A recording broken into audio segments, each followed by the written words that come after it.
Hello there, and I'm so glad you're here with me again tonight. Now, before we begin, let your shoulders loosen just a little, let your breathing grow slower, and let the last lingering sounds of a long day drift quietly away. Tonight, we will not be traveling to a noisy place, but stepping instead into an ancient city beneath the Mediterranean sky, where marble once caught the sunlight like water, where dry, wind-swept hills looked down upon terracotta rooftops, and where people once spoke, debated, prayed, loved, built temples, sailed out to sea, and left their echoes behind across more than 2,000 years of history.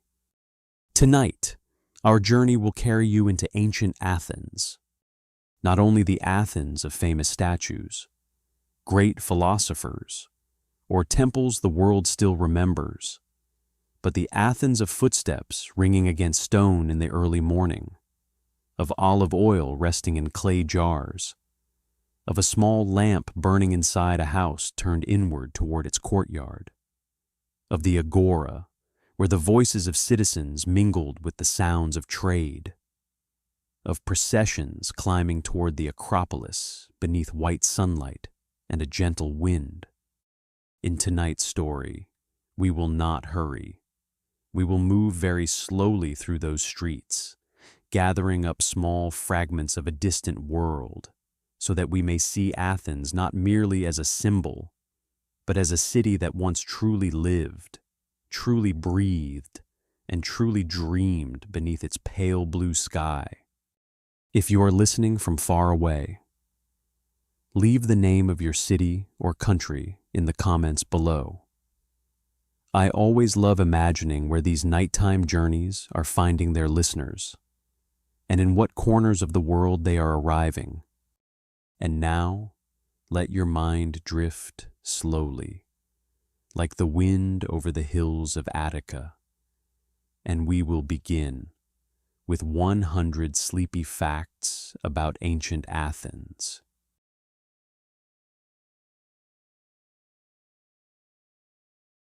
If tonight we could travel to ancient Athens, not through books, not through some old map, but by the very steps of our own imagination, then perhaps the first place we should pause would be a hilltop before dawn has fully opened. From there, all of Attica appears beneath a veil of pale, delicate light, a light unique to the Mediterranean world, not as soft as northern mist, nor as heavy as an eastern sunset, but dry, lucid, and so sharp that every outline seems as though it has been carved from stone. Athens lies in a basin of land cradled by mountains. Those silent ridges stand in the distance like nature's ancient walls, holding the city in an embrace that both shelters and confines it. Below them lies soil that is not especially generous. Slopes scattered with gravel, small patches of plain, dusty roads, wind-worn olive trees, and farther still, an opening toward the sea, from the very first glance. Athens does not seem like a place born for easy living. It is not a land of endless broad fields or great gentle rivers running through the heart of the city. It is drier, leaner, harsher, yet for that very reason, it possesses a singular beauty. The kind of beauty that comes not from abundance, but from endurance. In that world, stone is everywhere, stone beneath the feet, in the walls of houses, in the steps, in the narrow paths, in the hills rising from the earth like the bones of the land itself.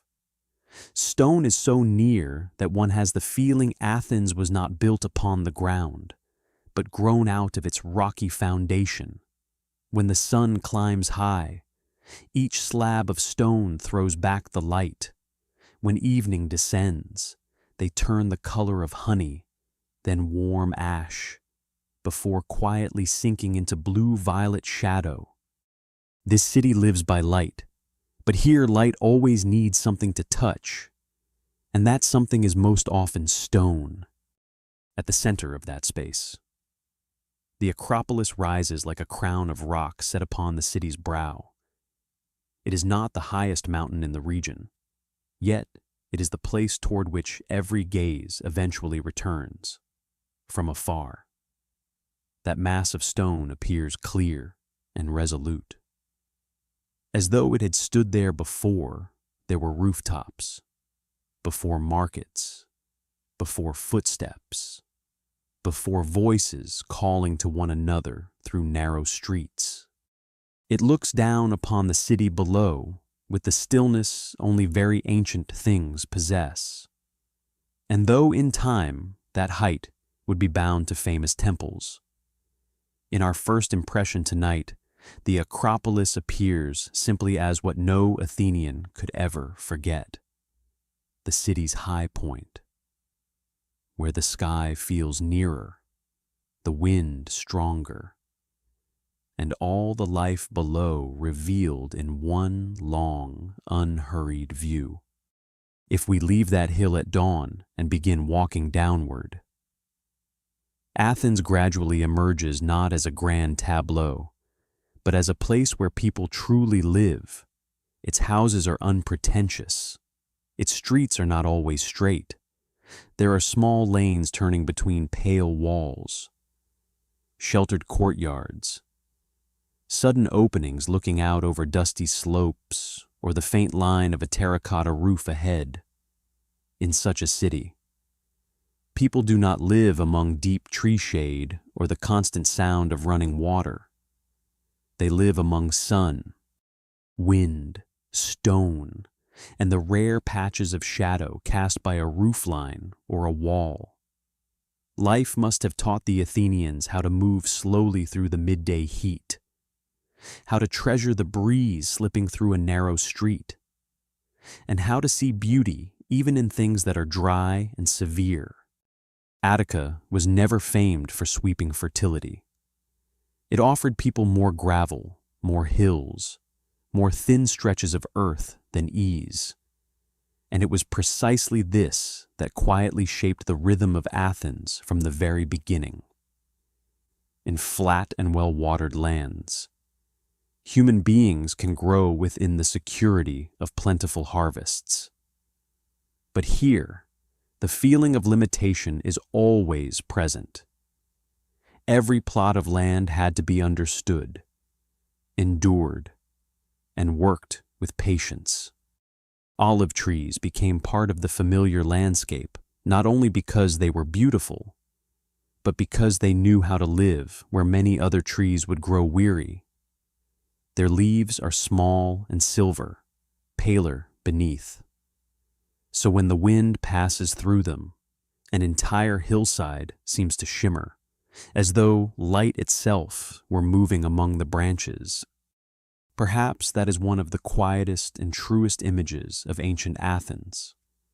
Not only its famous stone columns or crowded public spaces, but the silver green of olive leaves over dry earth, and the way the wind makes them tilt all at once and then return.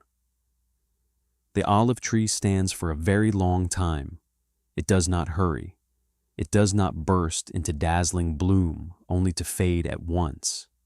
It sends its roots deep, holding itself through heat, dust, and the salty winds that sometimes blow inland from the sea. And in some way, this city is like that too.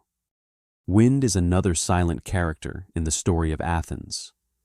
In places close to the sea and marked by hills, the wind is almost never entirely absent.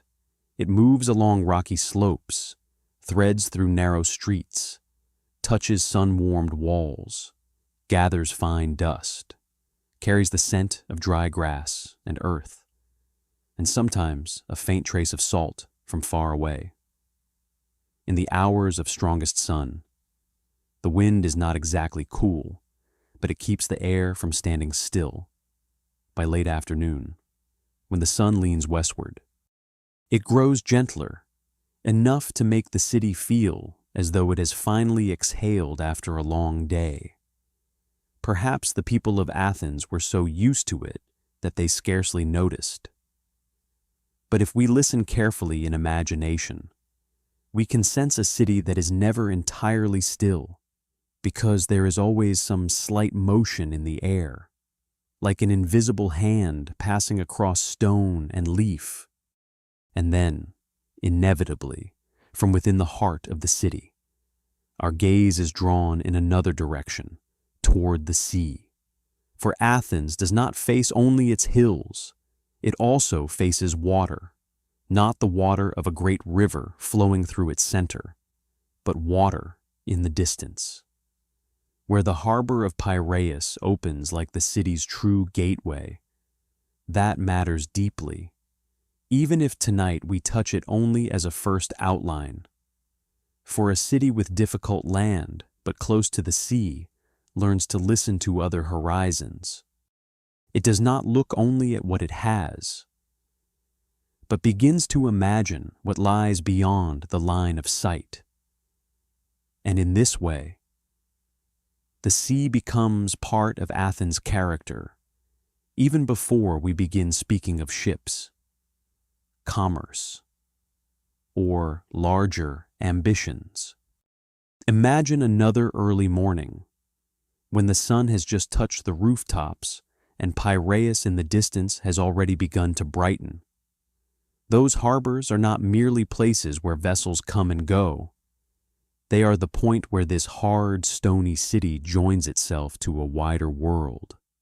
The roads descending from Athens to the harbor must have known well the sound of footsteps, carts, goods, news, and stories arriving from far away, between land and sea, between the Acropolis above and Piraeus on the water's edge. Athens lived in a very particular balance. It was both a city of stone and a city of open horizons. In time, the Athenians would build long walls linking the city to the harbor, as though they wished to stitch the stony heart of Athens to its doorway to the sea, even in silence. That idea says a great deal. It reveals that this city understood it could not be separated from the water. Those walls were not merely architecture in a deeper sense. They were like an artery of survival, in a place where the land did not give generously with ease. The road to the sea became a promise that Athens would not remain sealed within Attica's basin of stone, but would always have a path leading outward. Yet before the city became a great name in human memory, it was first of all simply a place where people woke each morning beneath a very bright sky. The light in Athens is not soft like that of cities often veiled in low cloud. It comes early, and once it arrives, it seems to reveal everything: the corners of houses, the steps, the fragments of wall, the fine dust on the road, the olive branch outside the courtyard, all stand clearly before the eye, perhaps because they lived under such light. The Athenians learned early to see things in clear lines and distinct forms. The landscape does not easily hide itself in mist.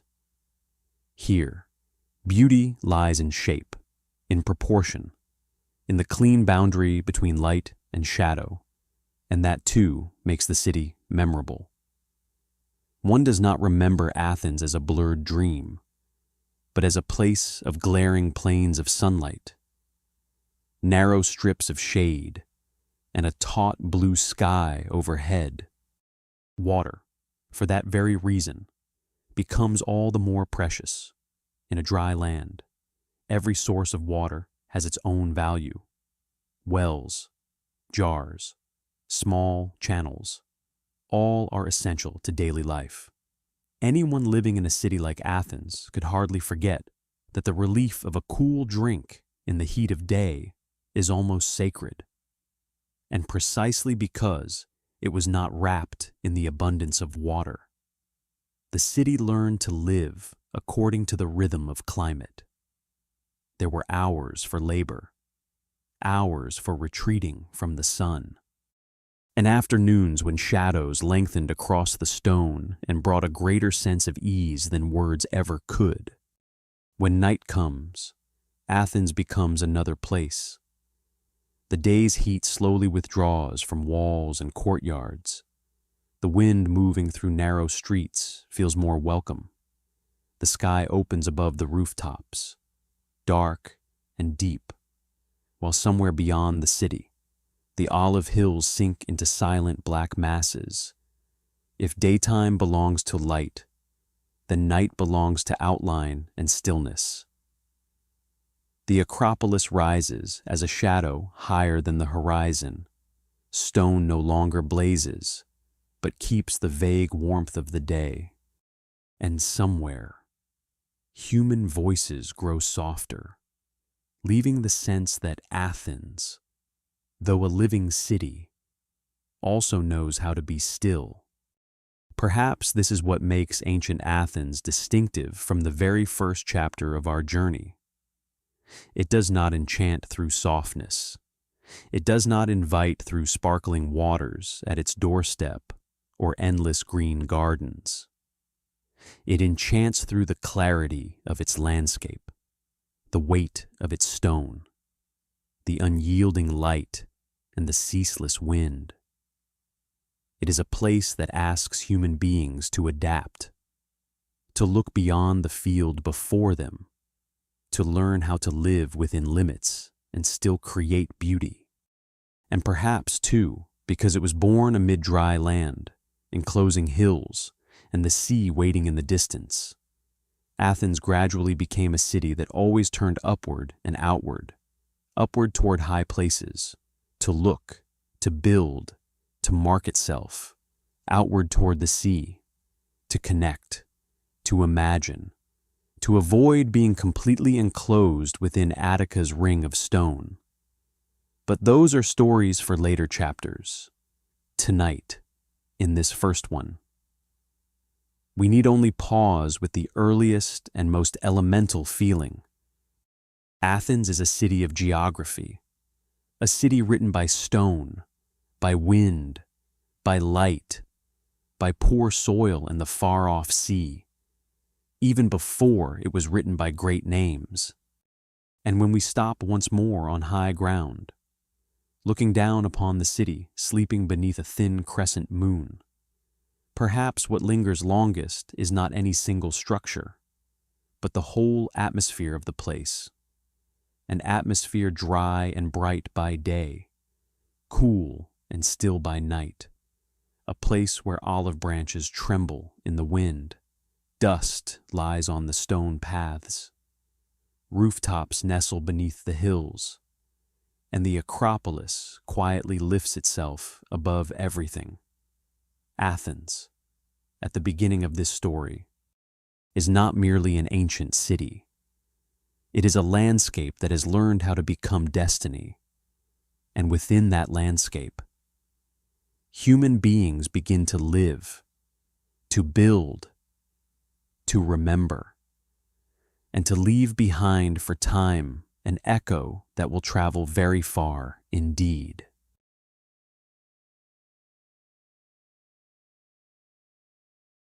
From the very way the Athenians named the place they lived, we can already feel that this was no ordinary city. The city did not bear the name of a king, nor the name of a river, nor the name of a tribe. It bore the name of a goddess. And that alone made Athens, in the very sound of its name, a place with its own intimate bond to the sacred. For those living at the foot of the Acropolis, Athena was not merely a figure of myth, not merely a name spoken in songs or carved upon reliefs. She was the guardian deity, wisdom itself, strategic intelligence, the hand that preserved the city, the cool, lucid light of reason in a world full of uncertainty. And like many ancient cities, Athens told itself a story about its beginning. It was the story of the contest between Athena and Poseidon to become the patron deity of this land.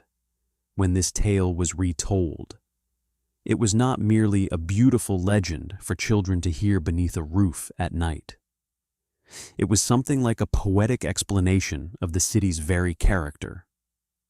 Poseidon, god of the sea, was said to have offered a gift that displayed his power. In one version, it was a spring of water bursting from the rock. In another, it was the horse, symbol of war, speed, and authority. Athena, by contrast, gave the land an olive tree. At first glance, Athena's gift seemed far quieter. A tree does not roar like the sea, does not blaze like a weapon, does not overwhelm people in the first instant. And yet the Athenians chose the olive tree. In that choice, perhaps, the city's spiritual destiny was already hidden. For the olive tree was not only beautiful, it was useful, enduring, long-lived, giver of oil, giver of wood, giver of silvery green shade upon the dry hillsides. It was not the gift of a single moment. It was the gift of a life that stretches through many seasons of sun. It spoke of patience, of a wisdom that knows how to think beyond the excitement of the immediate instant. And in that way, Athens placed itself beneath the shadow of a deity who promised not ferocity, but clarity. Perhaps that is why, from very early on, the Acropolis was not merely an elevated point in terms of geography. It became the city's sacred halo, the high ground where people lifted their eyes to remember that they were living under divine protection. When we climb the Acropolis in imagination, we do not simply step onto a great mass of stone. We step into a space where stone has been arranged by human hands into a kind of sacred order. Every stair, every path, every opening that looks out toward the sky and the city below seems to remind us that this place is unlike the rest of Athens. The air there may still be the wind of Attica, still the white sunlight on stone, but the feeling is different, higher, brighter, quieter, as though the sounds of ordinary life have been left behind below. And there above, the Parthenon appears, though today we are used to seeing it as a pale white ruin against the sky. In ancient times, it must have been a very different sight, not only large, not only balanced, not only elegant in its proportions. The Parthenon also once bore color. The carvings, the capitals, the decorative surfaces were not all white as our eyes so often imagine them. They had once been painted in reds, blues, and golds, colors vivid enough to make the building come alive beneath the Greek sun, if one had stood there on an ancient morning. Perhaps one would not have seen a temple lying silent like dead stone, but an architecture catching the light, rising in majesty, as if the presence of the goddess herself had been stilled into form. The Parthenon is often remembered as an architectural masterpiece, and rightly so, but to the Athenians, it was not merely beauty, it was a declaration. It proclaimed that this city was not only rich in faith, but confident enough to carve that faith into stone, to place it upon its highest point, and to let the whole sky of Attica serve as its backdrop. A temple of such beauty was not built merely to shelter a statue from sun and rain. It was the city's way of saying to itself, and to anyone who looked up, that Athena was present not only in prayer, but in the very face of Athens itself. And within that sacred world, there was an image that once left many in awe: Athena Parthenos, the famous statue of the goddess, which stood within the temple like a radiant center of the city, though the statue no longer survives intact for us to behold. What remains in memory and record is enough to suggest its overwhelming splendor. Athena was not simply sculpted as a beautiful woman. She appeared on a scale larger than life, with helmet, shield, spear, and the majesty of a power that was not loud, yet impossible to deny. The gleam of gold, the bright sheen of ivory, the exquisite surfaces catching both lamplight and daylight must have made all who entered slow their steps almost instinctively. There is something deeply distinctive in the way the Greeks, and especially the Athenians, imagined the divine. Their gods were not wholly alien, not like invisible masses of power. They bore forms close to the human, yet elevated to a more perfect, more luminous, more powerful state. Athena was therefore both near and far. She was a figure human beings could see, name, describe, and weave into poetry, and yet, at the same time, she stood beyond all ordinary life. She embodied the very best that the city wished to believe about itself: wisdom, steadiness, self-command, and a kind of nobility that needed no display. Yet faith in Athens did not live only in great buildings or splendid statues. It lived in ritual, and ritual, in the ancient world, was not something extravagant reserved for a few grand occasions. It was a repeated rhythm, the way human beings maintain their bond with the divine day after day. In the temple, priests tended the divine image as though it were a living presence. The statue was washed, clothed, offered food, fragrance, wreaths, wine, and olive oil. To modernize, such acts may seem symbolic, but to the Athenians, they were real in the fullest sense. People did not merely commemorate the gods, they served them. This is what made the Greek temple so different from the very modern idea of a place where crowds gather to hear preaching or to pray together. The deepest part of the temple belonged to the god. It was the space of sacred presence, not the space of the crowd. The people might come near, might bring offerings, might stand in the outer courts and open spaces, but the core remained set apart, and that distance did not make the divine feel cold. On the contrary, it created reverence. It reminded people that the sacred is not something to be touched casually. It requires ritual, preparation, the right hands, and an order carefully preserved. In such a world, scent must have played an immense role. One can imagine the thin smoke of incense drifting upward in the morning sun, the sound of footsteps on stone, the flutter of fabric in the breeze, the murmur of prayers spoken not too loudly, yet clearly. The animals led forward for sacrifice, the jars of oil, the wreaths, the trays of bread, the jugs of wine, all came together to form a religious life that was deeply physical, deeply tangible. Faith did not exist only in the mind.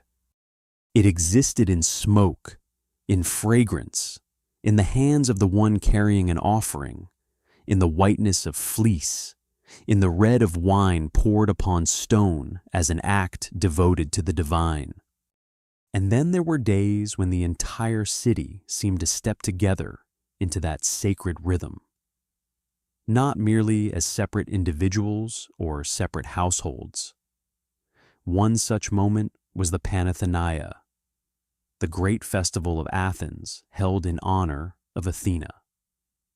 When we think of this festival in the stillness of night, we should not imagine a chaotic crowd or a noisy celebration in the modern sense.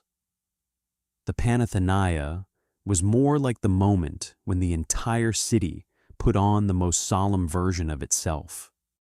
People prepared, assembled, carried ceremonial garments, offerings, banners, woven cloth, musical instruments, and moved in groups as part of a grand procession making its way toward the Acropolis.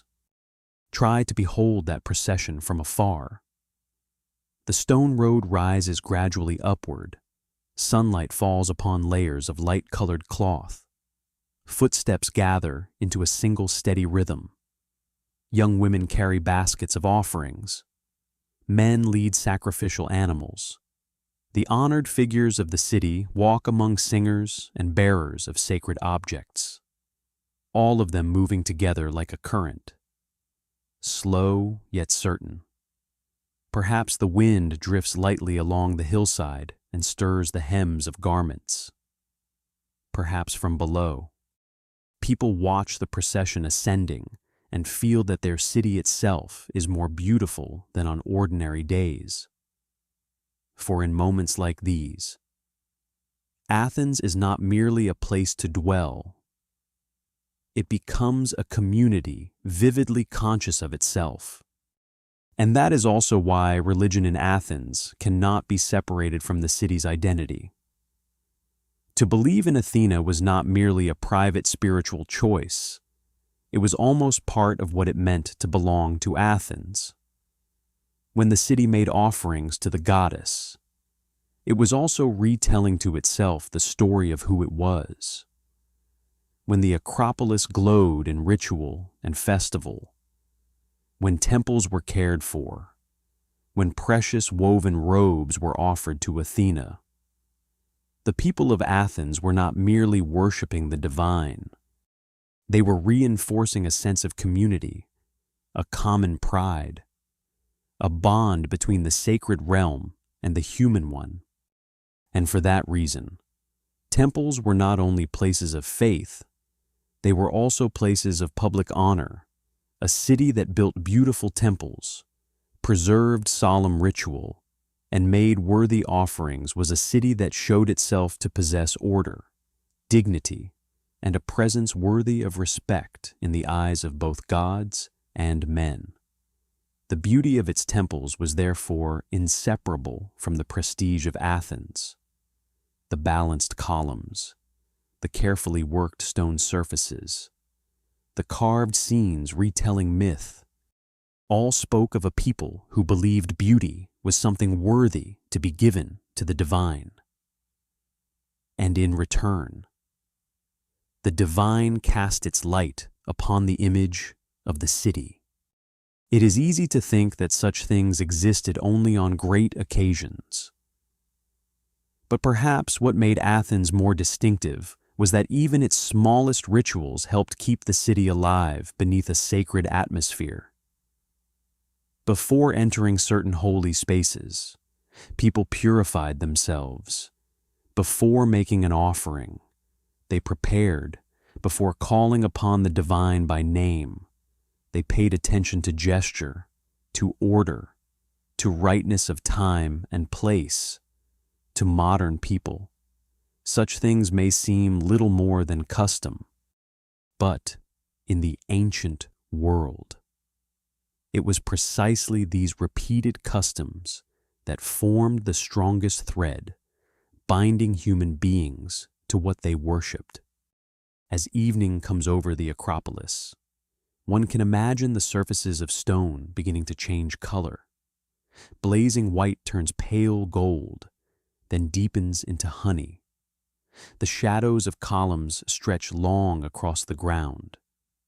The wind grows cooler, and in that moment, the Parthenon and the buildings around it are perhaps most beautiful, not because they shine, but because they seem to settle into stillness, as though after a long day of receiving the gaze of the whole city, they return to their own silence. Athena, in a sense, is like that as well. She does not always need to appear in thunder or miracle. Her presence may lie in the feeling of order, in balanced beauty, in an olive tree standing still beneath the wind, in a human hand carrying out correctly a ritual handed down across generations. And perhaps that is what made Athens different. Many ancient cities had patron deities, temples, festivals, but in Athens, Athena seemed not merely to stand above the city. She entered into the way the city understood itself. This city did not simply worship a goddess. It learned to see itself through her. It wished itself to be wise, ordered, dignified, capable of turning stone into beauty and ritual into shared memory. That is why, when we speak of Athena and the sacred halo of Athens, we are not speaking only of mythology or architecture. We are speaking of the profound bond between faith and identity, between beauty and reverence, between a finite city and its longing to touch something more enduring than itself.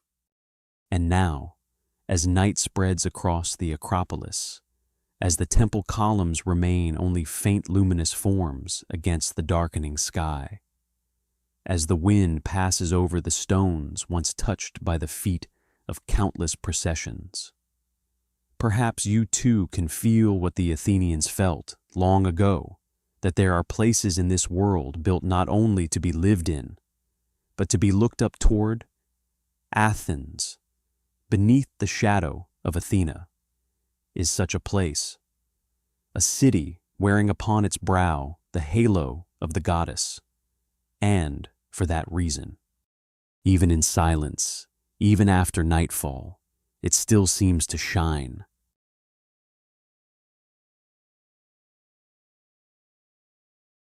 A city does not live by temples and mythology alone. It also lives by voices, by meetings, by nods of recognition, by brief arguments under the sun, by long acts of persuasion before a crowd, by raised hands in agreement or dissent, by small shards of pottery bearing a name that could alter the course of a person's fate. And if there was any place in Athens where all these things were gathered together, it was the agora. Imagine a morning when the sunlight has not yet grown too harsh.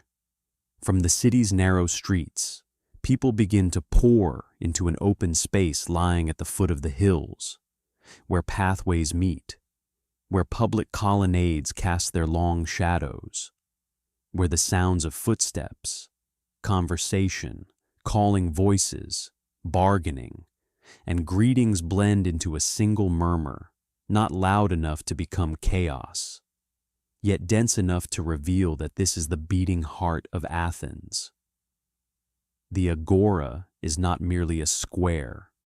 It is the place where the city speaks to itself, a place that is at once a marketplace, a meeting ground, a place to hear the news, and the political stage of civic life. In the modern world, we tend to separate such things. Commerce happens in one place, political debate in another, judgment somewhere else again. But in ancient Athens, especially in the imagination we enter tonight, those boundaries did not close so neatly. The agora was where one layer of life overlapped another. A man might come there to buy olive oil or a clay jar, and then remain to hear a speech. Another might intend only to pass through. but find himself detained by fresh news from the council, by a trial that had drawn public attention, by rumors spreading faster than the wind. There, great matters and small matters, private matters and the affairs of the whole city, stood very close together. That is precisely what made the agora so distinctive. It is not beautiful in the way a temple is beautiful. It is not high like the Acropolis, nor sacred in the sense of being set apart from ordinary life. The agora is a place of dust, of shade, of cloaks, of sandals striking stone, of hands pointing, of eyes measuring one another. But for that very reason, it possesses another kind of beauty, a beauty born from human movement. If the Acropolis is the halo of Athens, the agora is its breath. And there, perhaps the most striking thing is not the goods for sale or the buildings that surround it, but the habit of speaking out. Ancient Athens, with all its limits and contradictions, remained one of the rare places in the ancient world where the voice of the citizen was placed at the center. Not every inhabitant possessed that voice, and that is crucial, and we will come to it. But for those recognized as adult male citizens, to speak, to listen, to object, to persuade, and to vote was not some rare privilege. It was part of the city's very life. Perhaps that is why Athens left so singular an image in the memory of humanity, not only because of its monuments or its philosophy, but because it once attempted to place the power of decision in the midst of a body of citizens, rather than enclosing it within the hands of a single king. Of course, that democracy did not resemble what we understand today. It was narrower, more exclusive, and marked by limits that the modern mind cannot ignore. Yet even so, it was a daring experiment. A city that dared to believe common concerns could be brought before the community, that great decisions could be discussed in public, and that words, if they carried sufficient weight, could alter an entire day of assembly, a policy, or even the destiny of Athens itself. Try to imagine a gathering of citizens. The air would scarcely have been quiet. Men from many parts of Attica came together, standing or sitting in clusters, folding their cloaks so they would not hinder them, their eyes fixed on the man about to speak. Some were already accustomed to addressing the crowd and stepped forward with an air of assurance. Others only listened, but listened closely, because what was being discussed was no distant abstraction. It might concern taxes, strategy, law, foreign relations, security, or some decision that would directly shape the rhythm of their own lives. In such moments, the city ceased to be stone, columns, and streets. The city became a body made of speech. One especially striking thing is this: in Athens, the ability to speak before a crowd possessed a force almost like a weapon, not a sword or spear, but language. The man who knew how to arrange his reasoning, who knew how to appeal to the pride of the city, how to awaken fear or hope, could draw the crowd toward his side. And so rhetoric was not merely the art of adorning speech, it was a skill of power. An Athenian who wished to wield influence could not rely only on wealth or noble birth. He also had to know how to speak in such a way that others would listen. And when we think of this tonight, it becomes easy to feel that Athens was a place where the human voice had almost a material weight. The words spoken in the agora or in the assemblies did not vanish at once into the air. They settled in the minds of listeners, were repeated beneath porticos, in workshops, on the road home, over evening meals. A sharp argument might outlive the very moment in which it was spoken. A failed speech might cling to a speaker's reputation for years. This was a city that remembered by ear no less than by eye. And yet at the same time, Athenian democracy reminds us of a truth that is not comfortable, but deeply necessary. Not everyone living in Athens belonged to that civic voice. Women, slaves, resident foreigners, all lived beneath the same sky, walked the same streets, contributed to the prosperity and rhythm of the city, yet did not possess the full political rights of adult male citizens. This means that when we speak of the voice of the people in Athens, we are in truth speaking of a much narrower body than we would mean today. That democracy was brilliant, but not all-embracing. It was both astonishing and limited by the very society that gave birth to it.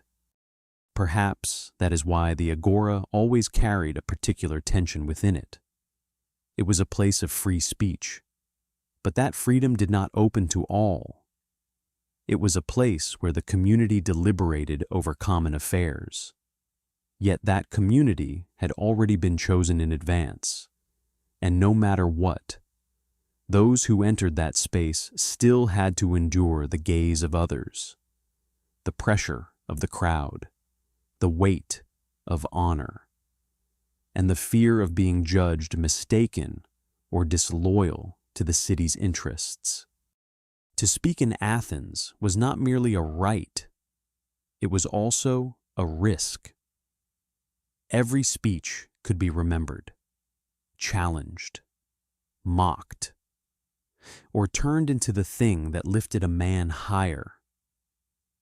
The city listened, but it also judged.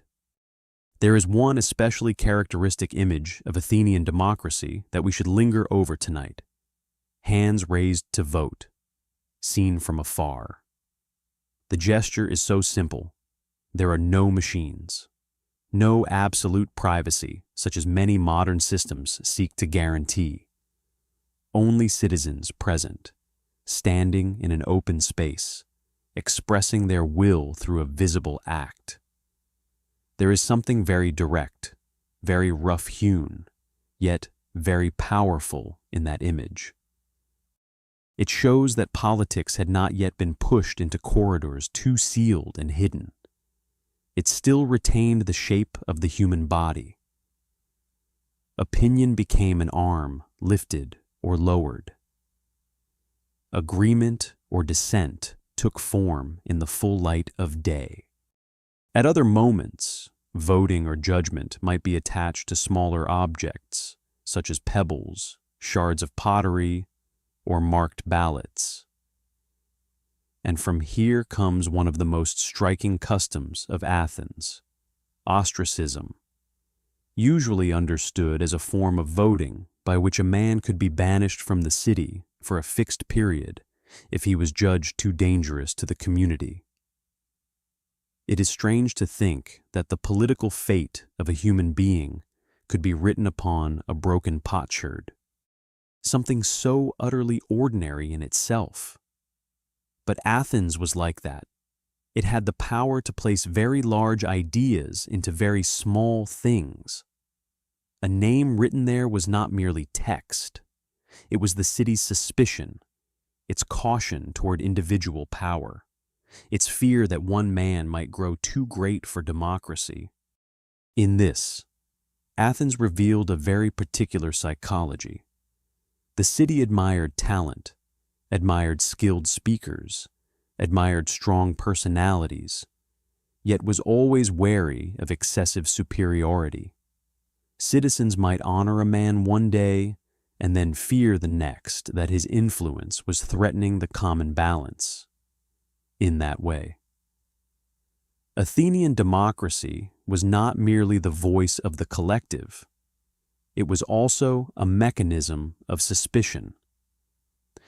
A city that constantly had to ask itself whether it was yielding too much to someone, listening too much to someone, allowing the shadow of one human being to spread too far across the common space, alongside assemblies and voting. The agora was also the place where justice passed through the life of the city.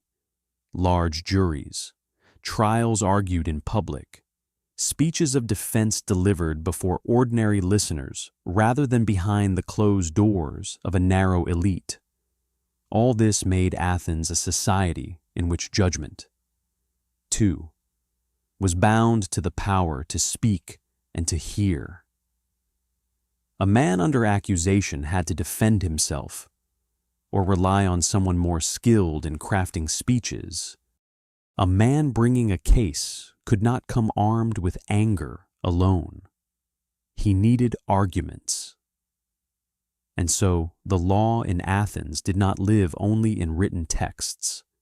It lived in the voice, in communal memory, in the impression carried away by listeners after the final words had ended. If we were to walk slowly through the agora at midday, perhaps we would see the city most clearly in its ordinary details.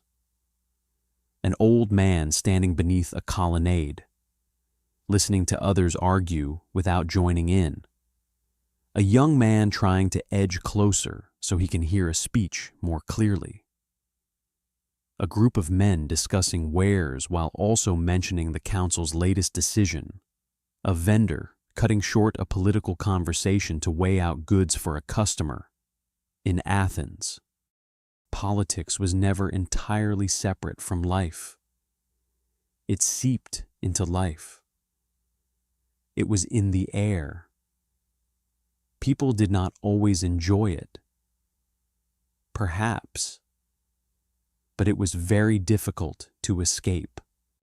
That also helps explain why thinkers, teachers, and questioners so often appeared around the agora and the spaces near it.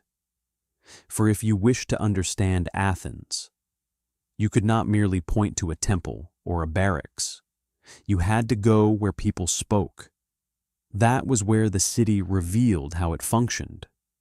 Every question of justice, law, virtue, or the common good would sooner or later find its way back to that space. Even those who held no great office were drawn into the orbit of common questions, simply because they lived in a city that required its citizens to be present through speech.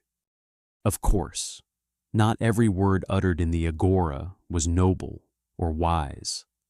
Like every human square, it was full of rumor, full of exaggeration, full of emotion, full of moments when crowds were carried away by fear or pride. Democracy does not automatically make human beings more discerning. It merely compels them to face the consequences of deciding together. And so, Athens was at once a place of reason and a place of impulse. It knew moments worthy of admiration, and decisions over which later generations would brood for a very long time. Yet it is precisely in that imperfection that it reveals the true face of humanity. Perhaps that is why this chapter of the Athenian story has its own sound. Chapter 1 was the sound of wind over stone. Chapter 2 was the luminous stillness of temples. But chapter 3 is the sound of human voices. Not the voices of family intimacy, but voices before the community, voices striving to give their thoughts weight among the crowd, voices hoping to persuade another, voices objecting, agreeing, interrupting, applauding, doubting.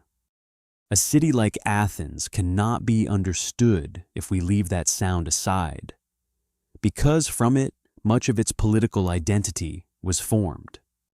And then, as evening descends over the agora.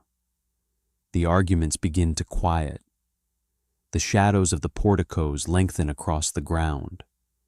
People disperse in small groups, still speaking as they walk away. Some go home with a quiet sense of satisfaction. Some carry anger with them. Some still do not believe the decision just taken was the right one. But whatever the outcome, that day has added yet another layer of sound to the city's memory. Athens remained Athens through such layers of sound, through the way people never ceased arguing over what was best for the community, even when they never fully agreed with one another. And perhaps, when night falls, if one were standing on some height looking down toward the agora as it gradually grows still, one would feel something very strange and very true about ancient Athens, that this place did not build its democracy through laws or institutions alone.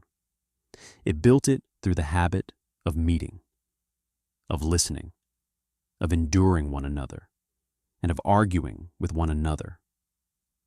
That democracy was not complete, not just for all, not free from the limits of its age, but it left the world with an unforgettable image, a city that believed the citizen's voice, however fragile, noisy, and full of contradiction, was still worthy of being placed at the center of common life. And among those stones, those colonnades, those little potsherds bearing men's names, Athens left behind a strange and enduring lesson, that some civilizations are remembered not only for what they built with their hands, but for what they dared to say in one another's presence.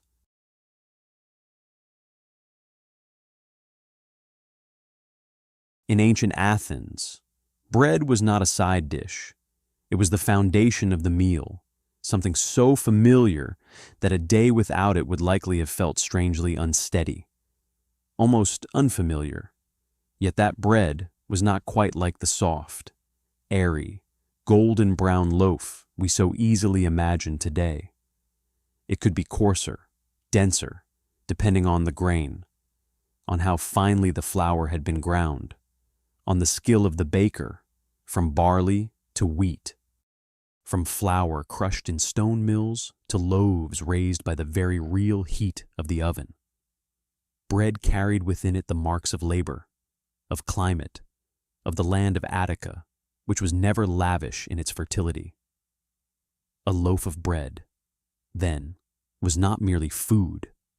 It was the result of plowing, grinding, kneading, kindling fire, waiting, and of an entire way of life accustomed to restraint. Perhaps in the morning, when the city had only just passed beyond the rare coolness of night, the small kitchens were already beginning to wake. The sound of a hand touching a storage jar, the sound of a vessel being set down on the floor, the soft slice of a small knife through the crust, the sound of someone pouring a little oil onto a plate. All these came together into a music so low, so ordinary, and yet far more enduring than the great speeches delivered out in the square. For most people do not live by historic moments. They live by repetition. And Athens, too, beneath its hard, clear light, was upheld by those very rhythms. Olive oil, in that world, was present almost everywhere. It was on the table, in the kitchen, in the lamps, on the skin, in ritual, in trade, in the jars carried far from home. A person living in Athens probably touched olive oil many times in a single day without much noticing it. It soaked into bread, softening its dryness. It formed the base of meals that were simple and yet sufficient. It was stored in great jars and in smaller ones, in ceramic vessels that the afternoon light might sometimes touch as if it were touching a quiet form of wealth. Olive oil was never ostentatious, yet it was indispensable, and for that reason, it was very much like the rhythm of Athens itself, enduring, slow, luminous, unadorned, and yet holding everything in motion. If from some inner courtyard we looked out toward an olive-covered hillside under the wind, and then returned to a small kitchen where oil pressed from those fruits was being poured over a piece of bread, we would see how closely this city joined nature and human life. The olive tree was not merely a symbol of Athena or of the city. It was also a practical, almost intimate presence. From the silvery green shimmer of its leaves in sunlight to the pale golden drop of oil in a bowl, from the seasons of harvest to the quietness of evening meals. The olive ran through Athens like a slender but unbreakable thread. The meal of an Athenian, then, did not need to be elaborate in order to become a deep part of memory. Bread, olives, cheese, fish, vegetables, figs, onions, perhaps a little honey, perhaps wine diluted with water. These were the things that gave each day its familiar feeling. Not everyone ate alike. The table of the wealthy differed from that of the poor. Festival days differed from ordinary ones. Yet the foundation of life still rested in these simple foods. What remains memorable is not luxury, but the way a great civilization was still sustained by humble things: a piece of bread, a little oil, an olive, a cup of wine softened with water. Wine, in Athenian life, was present as part of the everyday rhythm, but rarely consumed in the rough, uncontrolled fashion of drunkenness we may too easily imagine. The Greeks often mixed their wine with water, and that very custom says something about their culture. Drinking was not simply to forget, but to converse, to extend the meal, to soften the evening, to become part of the bond between one person and another. A cup of light wine beneath the glow of an oil lamp may not seem as striking as a victory on the battlefield. Yet it was perhaps far closer to life. And that rhythm existed not only in food, but in the spaces where people ate, slept, worked, and sheltered from the sun. Houses in ancient Athens did not reveal too much to the street from the outside. Many of them may have seemed rather closed, rather plain, with smooth walls and few large openings facing directly outward. But step inside, and another world appeared. The courtyard often stood at the center. Light fell down from above. Wind could move through. And around that open space, the activities of the household unfolded: cooking, storing possessions, talking, mending, resting, working. A house turned inward in this way was not only an architectural choice, it was a way of living. Between the strong sun and the dust-filled streets, people created for themselves a private world, quieter, more ordered, with its own rhythm.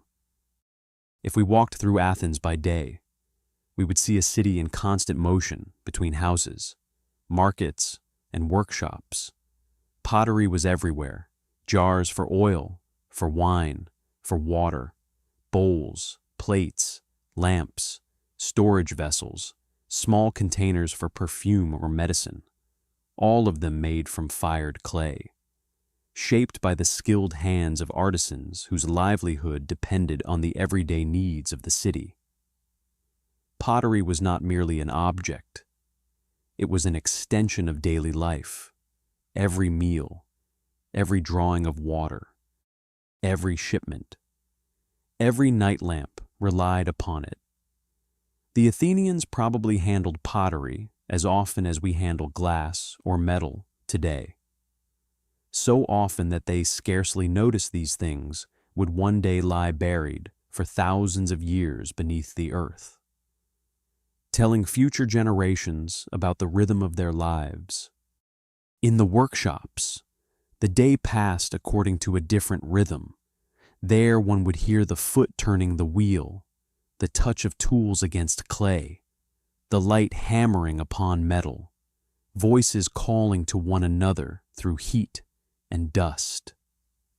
Athens was not only the city of orators and philosophers, it was also the city of tireless hands, potters, blacksmiths, carpenters, leather workers, weavers, oil pressers, bakers, all together created the material surface of life. A city may become famous for its ideas, but it cannot function without hands that keep pots and pans, oil lamps, leather sandals, woven garments, and storage jars appearing day after day. And then there was the market, where the life of Athens seemed compressed into very concrete acts of exchange. There were voices asking prices, voices bargaining, voices complaining, voices introducing newly arrived goods. Fish brought in from the sea still carried the smell of salt water. Cheese, fruit, vegetables, oil, wine, pottery, cloth, all pass through hands, through judging eyes, over small scales, into baskets growing full or slowly emptying, in the market. The city did not appear abstract at all. It was the place where people worried over the evening meal, over a garment that needed mending, over a jar of oil running low, over the small things whose absence could make a day much harder to live through.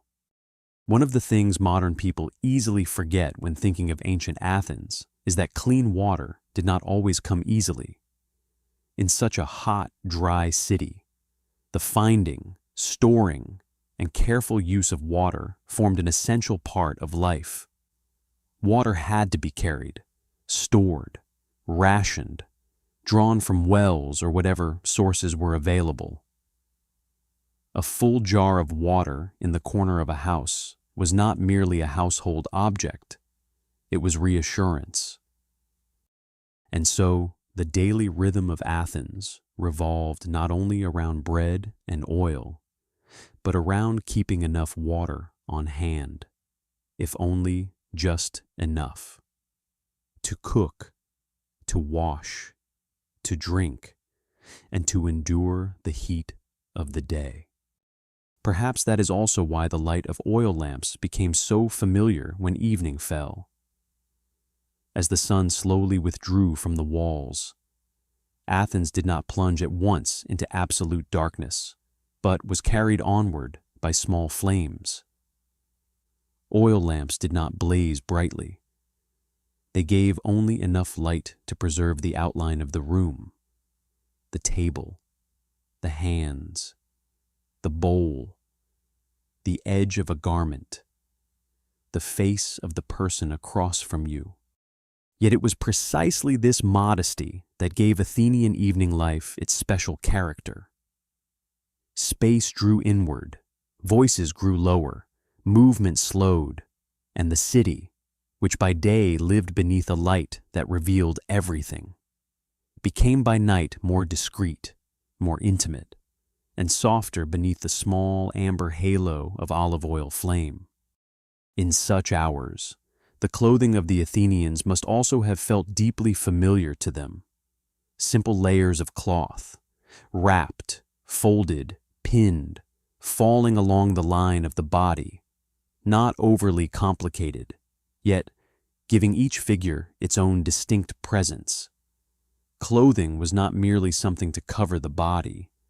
It also reflected climate, rhythm of life, work, and status. A light garment beneath the sun of Attica, an extra wrap when evening came, a style of folds differing between ordinary days and important occasions. All belonged to life. They did not need to be displayed as grand symbols in order to say a great deal about the person who wore them. The body in ancient Athens was also cared for in ways very close to nature.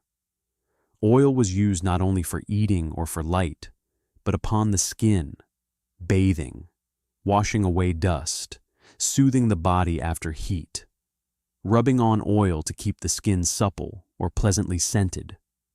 All of this formed part of the rhythm of the day, especially in a land of sun, dust, and sweat.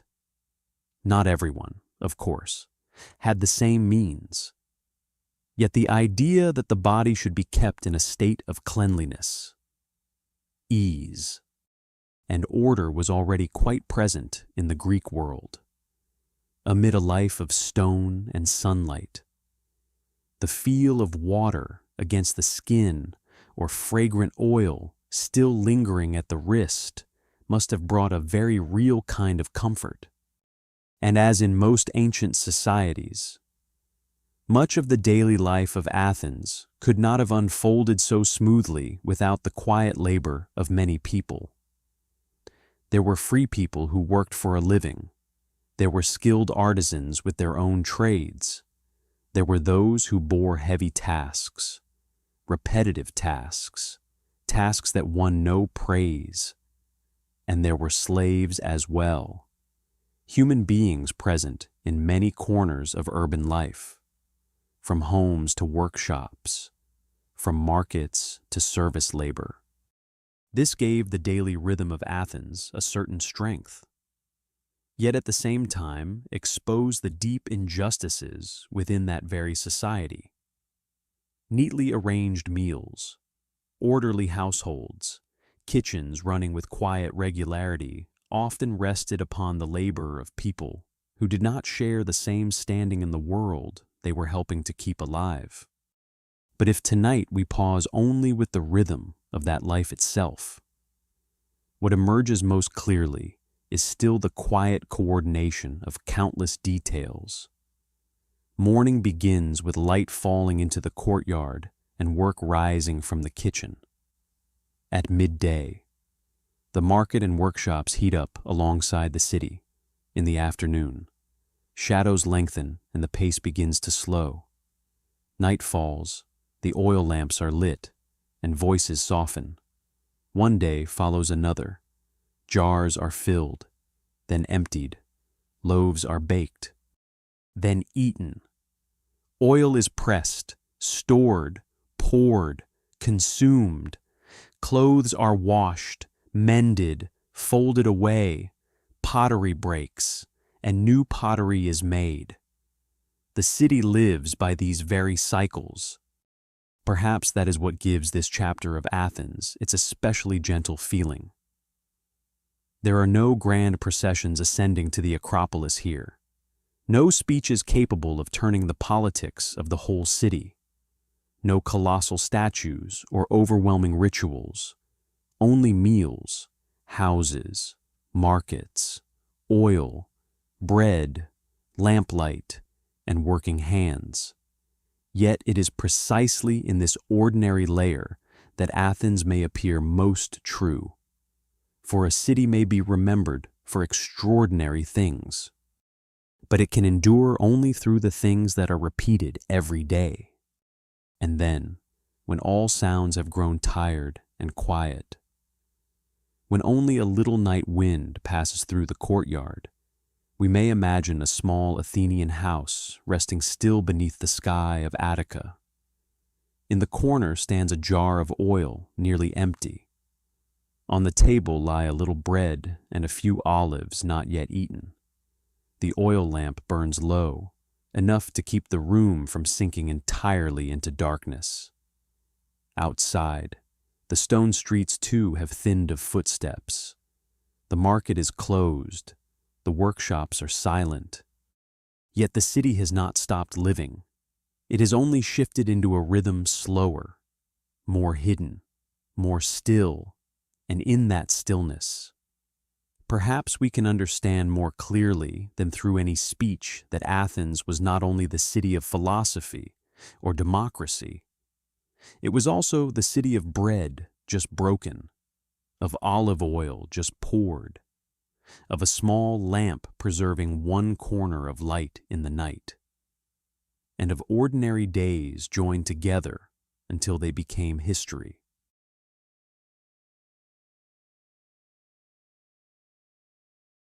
Perhaps when people think of ancient Athens, they easily picture thinkers, orators, and male citizens debating beneath the shade of stone colonnades. But most of a city's life does not pass in speeches.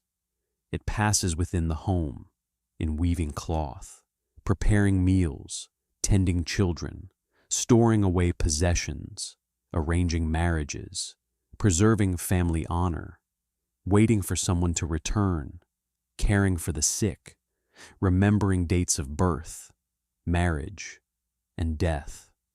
If the agora was the place where Athens spoke itself aloud, then the family was the place where that city repeated and sustained itself from one generation to the next.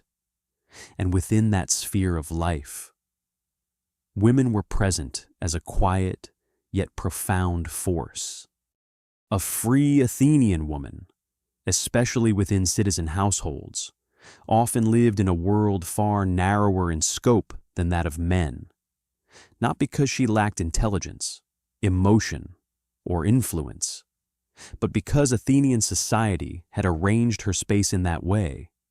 Female life was bound far more closely to the house, to the inner world of the household, to the tasks that unfolded behind doors rather than out in the square.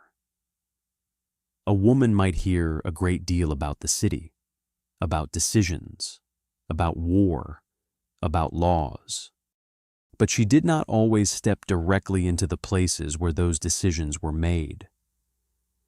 This created a very particular kind of silence, not complete absence, but a presence beneath, behind, in the places less often recorded. If we were to pass through an Athenian house in the morning, we might imagine that the first movements of the day began not with a speech, but with work. Water had to be prepared, bread had to be divided, cloth had to be folded, mended, washed, or woven on. Children had to be watched. Oil chests, grain bins, water jars, lamps, beds, stools, baskets of wool. All the familiar objects of life demanded regular care. In many households, it was the woman who kept the rhythm of that inner space. And if the house was the discreet heart of Athens, then they were the ones who kept that heartbeat from stopping. One of the most enduring images associated with women in the Greek world is weaving in Athens. It was not only a useful task, it was also a symbol of household order, of skill, patience, and of a rhythm of life extended within the interior of the home. Imagine a loom standing in the slanting light of a courtyard, the thread stretched taut, a woman's hands moving back and forth, steadily, without haste, as though time itself were being drawn out along each woven line. Cloth did not simply appear from the market as an anonymous good. It passed through the hands, the eyes, the habits of the women of the house. Garments worn upon the body, veils, coverings, cloths, those things that seem so simple, were all the material result of long and faithful care. In a society like Athens, marriage was rarely only a story of love in the modern sense.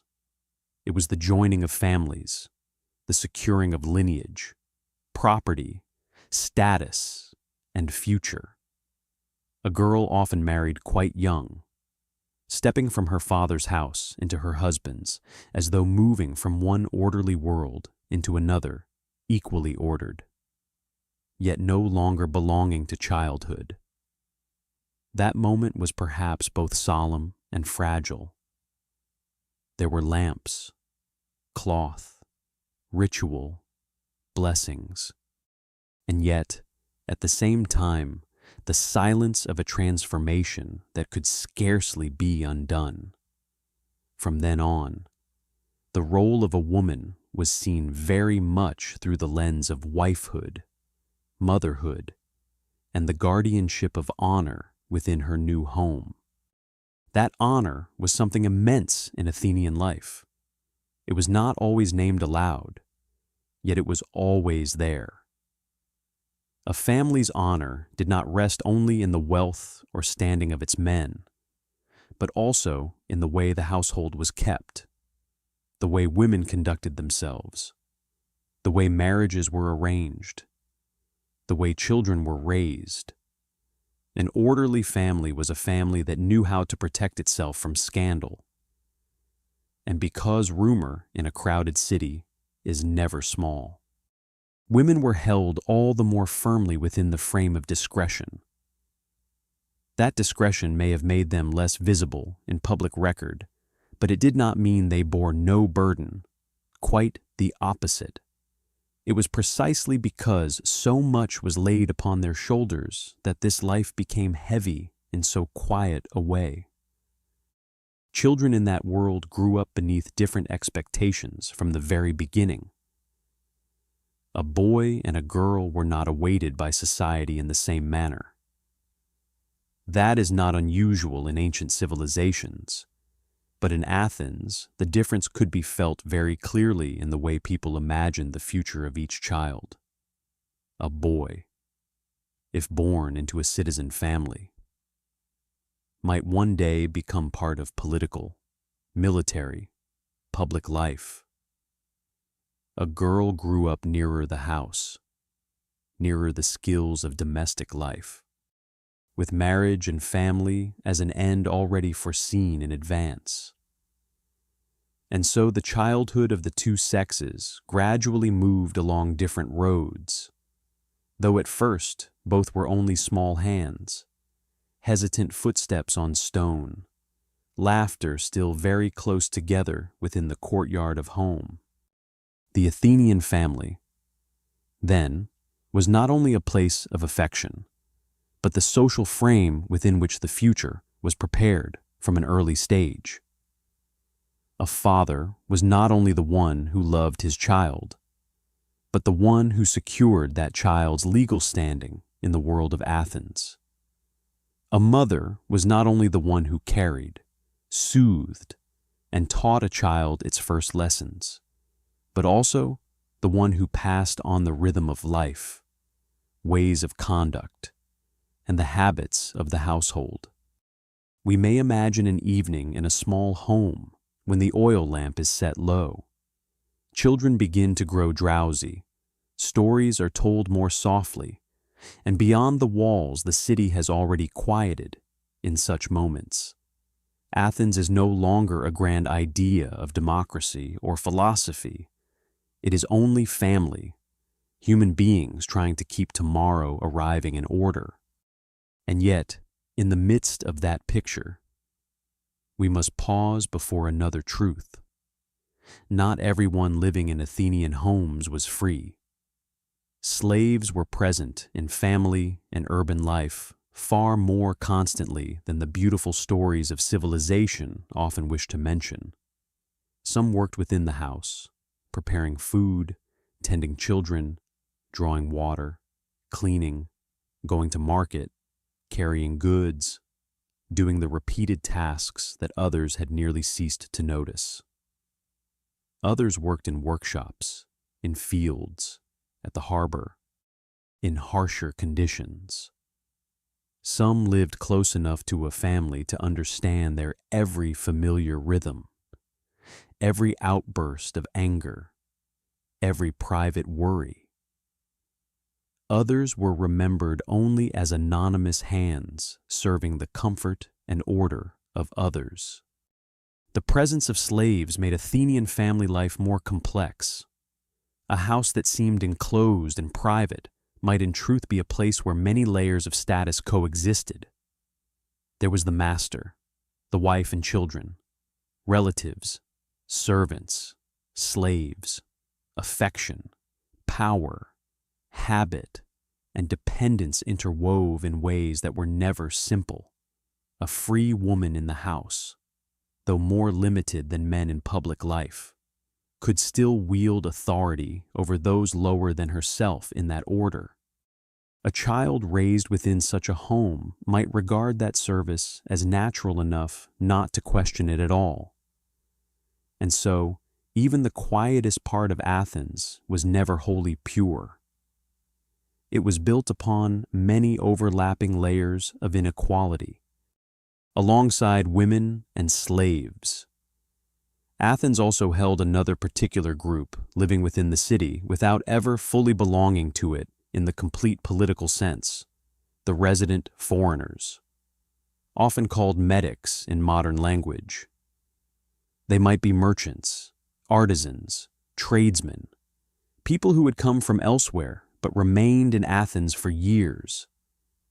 They contributed significantly to the city's prosperity, bringing goods, skills, voices, and networks that reached far beyond Attica. And yet, though they lived there, worked there, even grew old there, they still did not possess the same standing as Athenian citizens. This made the city resemble a circle whose inner edge was crowded with people who could see everything, contribute to everything, yet were not permitted to step fully into the center. It is a strange thing to consider that Athens, famous for the voice of the citizen, was sustained day after day by so many who did not truly possess that voice. The woman in the house, the slave in the kitchen, the foreign resident in the workshop or market, all lived within the rhythm of Athens. Yet the city did not name them in the same way it named its male citizens in speeches or public decisions. And perhaps that is why this chapter of the story must be told more slowly, more gently, and for a little longer. For this is a part of life that is not loud, yet not small at all. On ordinary days, an Athenian woman likely knew the city through very different signs than a man did. She might know that there was a great assembly outside because her husband or father left the house earlier than usual. She might know that war was drawing near because food was stored away more carefully, because the faces of men had grown more solemn, because children were reminded more sharply to behave. She might know that a great festival was coming because special cloth was brought out in preparation, because more people than usual were passing through the house, because fragrance and order suddenly became more visible. In other words, she experienced the city through its aftershocks within family life. Decisions made in the square entered the house not in the form of decrees or ballots, but as anxiety, waiting, news, absence, return. Perhaps for that very reason, Athenian women developed a different kind of knowledge about the world. Not the kind of knowledge honored by philosophical schools, but a sensitivity to people, to the rhythms of the household, to the small shifts in emotion and material life. Who has a fever? Who is grieving? How much oil remains in the jar? Which cloth must be mended? Which child has reached the age to learn what task? Which relationship between two families must be carefully maintained? This is a kind of knowledge rarely raised into monuments, and yet it keeps life from falling apart. In the world of children, Athens too appears through these layers of care. Small children first learn to see the city from the height of the courtyard, from their mother's arms, from her storytelling voice, from the sound of adults talking when they believe the children are not listening. Some play with bits of wood, nuts, pebbles. Some sit watching the adults work and gradually come to understand what will one day be expected of them. Boys begin to be prepared for a different role from girls. Girls early learn to sit close to the loom, close to the kitchen, close to the quiet inner rhythm of the house. And from that point onward, Athens has already begun dividing those small souls onto different paths.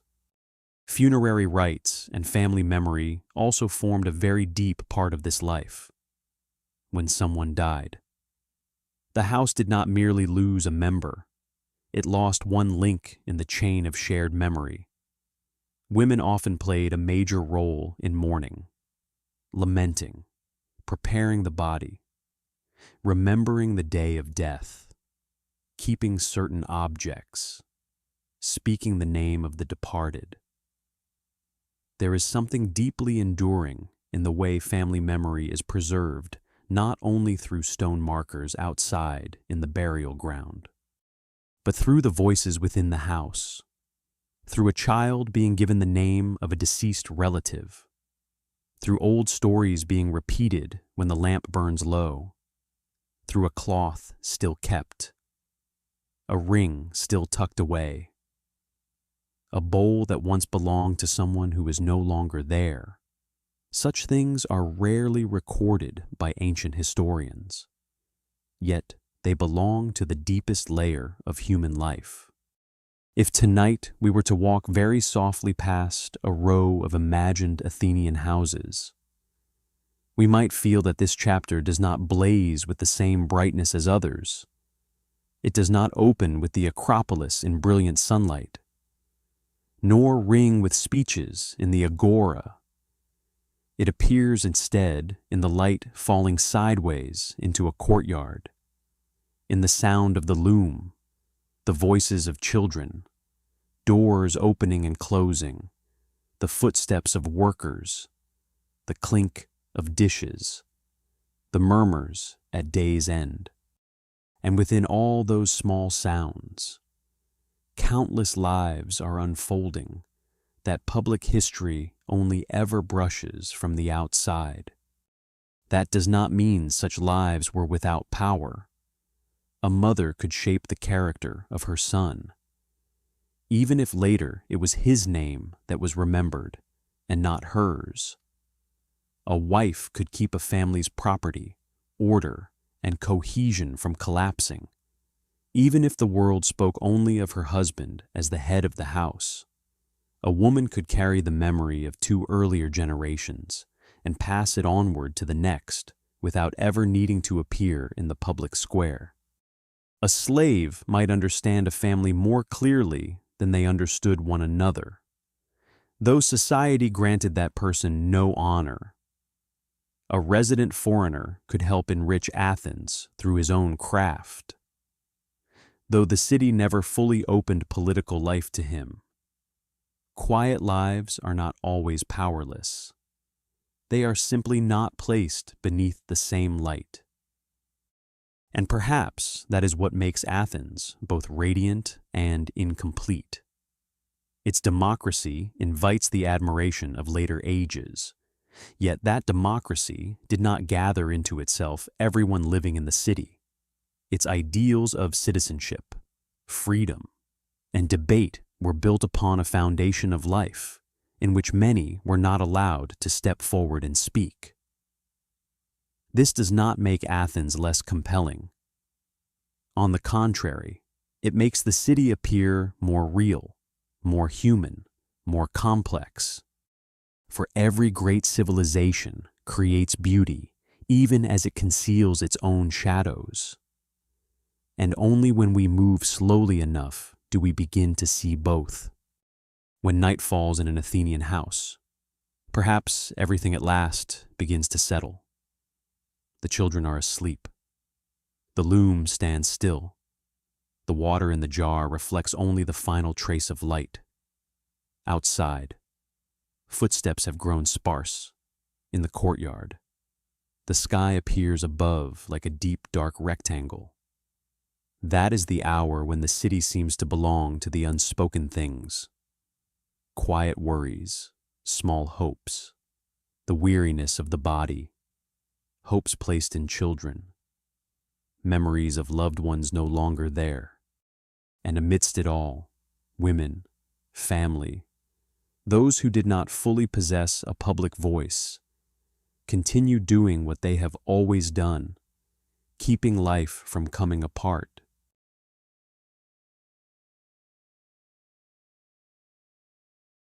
This was a city that turned thinking into a part of public life. Yet that journey did not begin with famous philosophers. It began with things far simpler. With a child. With a family deciding to send its son to school. With a morning when the boy was still very young, putting on his simple clothes, taking with him the few things he needed, and walking along stone streets to his teacher. In ancient Athens, education was not always a system thrown open to all in the way we might imagine today. It depended on status, on gender, on the means of the family. But for the sons of citizens, to be educated was often regarded as an important step toward becoming a true human being within this city.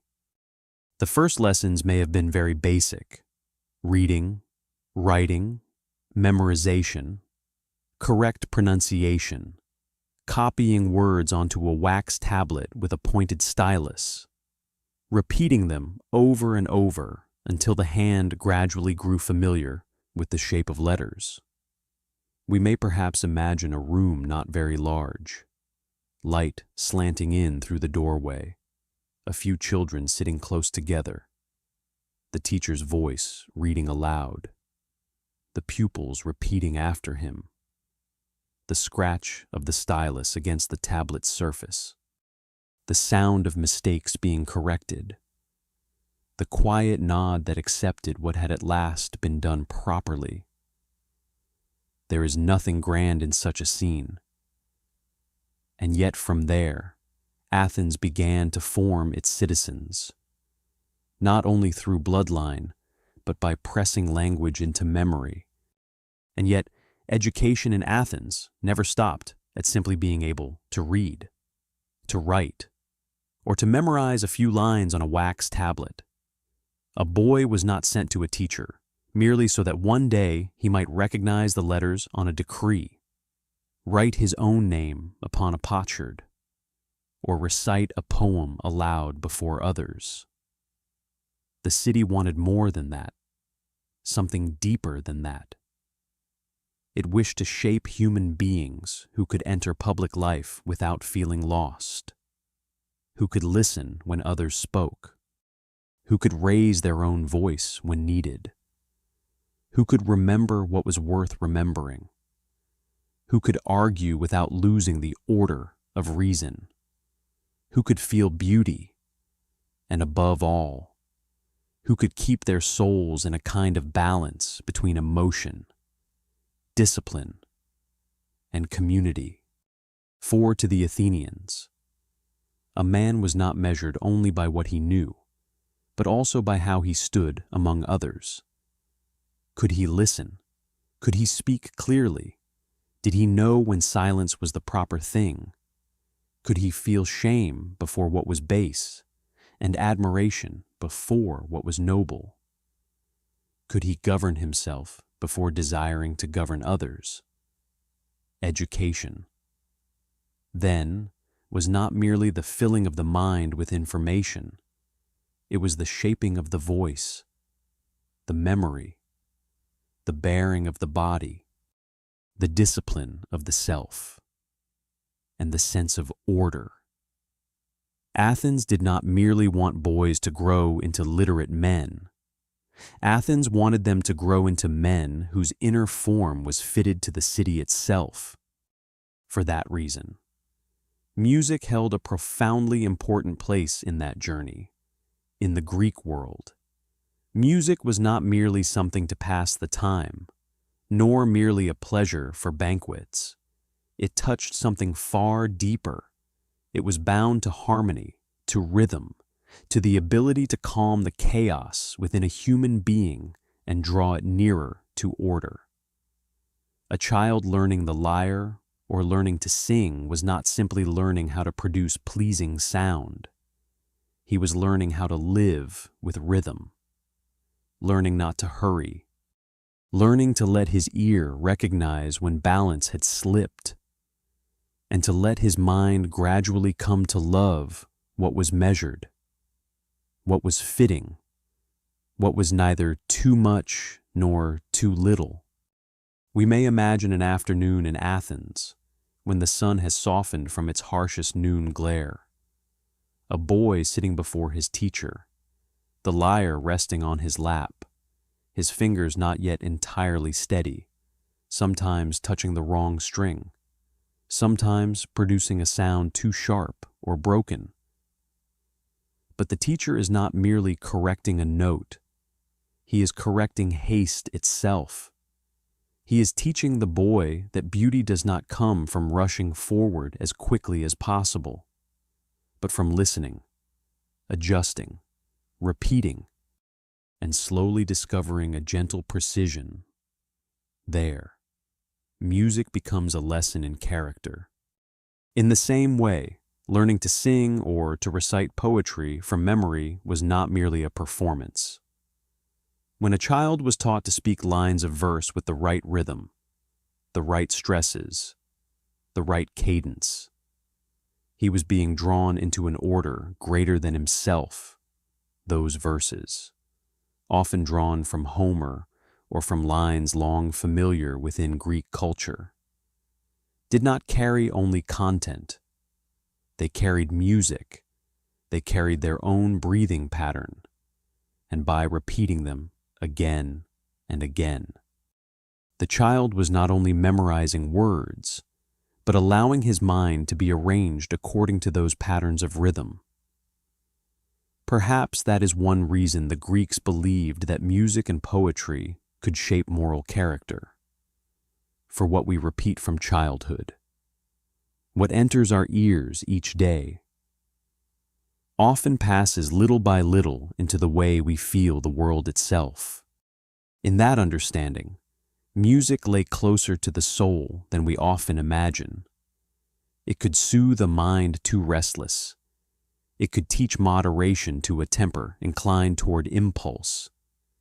It could accustom a child to keeping time, to waiting his turn, to hearing the silence between two sounds, and from there, to growing familiar with the silences necessary in human life itself. A city like Athens, where speech carried such power, understood all the more clearly that one had to be taught not only how to speak, but how to feel. If emotion remained wholly without discipline, speech would become mere impulse. If the soul knew nothing of harmony, debate could easily slide into chaos. For that reason, music in Athenian education was not separate from the civic ideal. A man would one day step into the agora, would hear others debate, might himself speak, would take part in decisions concerning the community. But before he raised his voice among the crowd, the city wanted him to have learned how to hold that voice within order. It wanted him to understand that a sentence, too, has rhythm, that a speech requires balance, much like a piece of music, and that a soul left untrained from an early age can very easily tilt toward extremity, arrogance, or disorder. This also reveals that the Athenians saw the human being as a unified whole, not as separate fragments. Intellect was not severed from emotion. Emotion was not severed from the body. The body was not severed from discipline. and discipline was not severed from community. A boy learning to play, to sing, to recite, to run, to write. All these things did not stand side by accident. Together, they formed the kind of human being Athens admired, one who could think, feel, exercise self-command, and possess beauty in speech no less than in bearing. Perhaps that is why, in the memory of Athens, education was never only a matter of schools. It was a matter of shaping the soul. A child holding a lyre was not merely learning art. He was being invited into a larger idea of the good life. A life in which a human being does not live merely as a creature that eats, sleeps, labors, and competes, but as a being that can be refined, can become more harmonious, more lucid, more worthy of living. And in the gentle light of an Attic afternoon, amid the still somewhat awkward sound of young fingers on strings, one can almost feel Athens doing what it always tried to do with itself, turning order into beauty, and beauty into a way of life. And then there was physical training. To the modern eye, it is easy to separate study from the training of the body, but ancient Athens did not think that way. The ideal young man needed not only a mind, he needed a body that had been trained, disciplined, made enduring, upright, capable of self-command.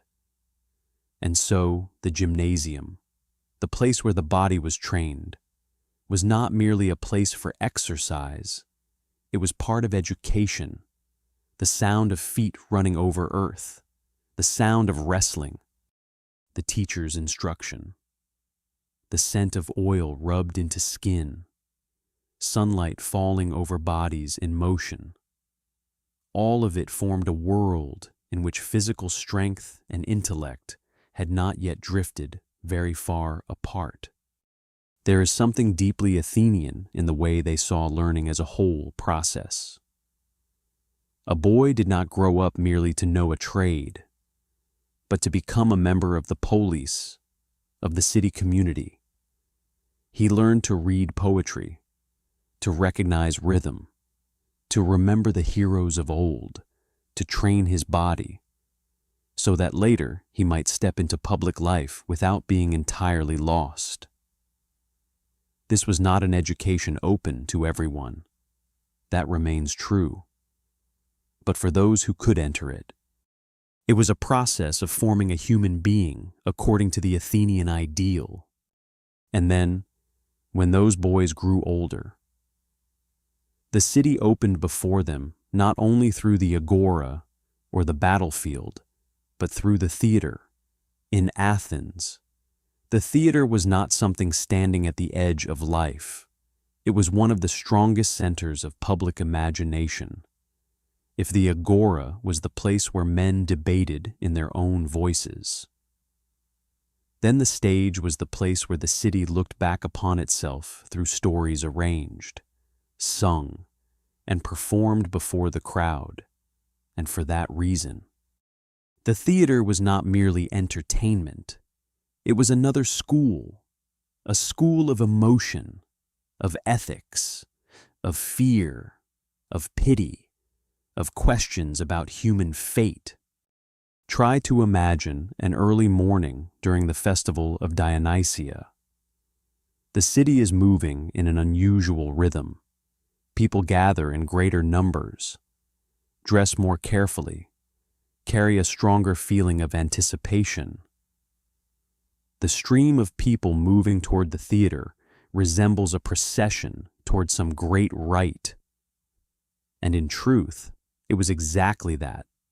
For the Athenian stage was not separate from religion.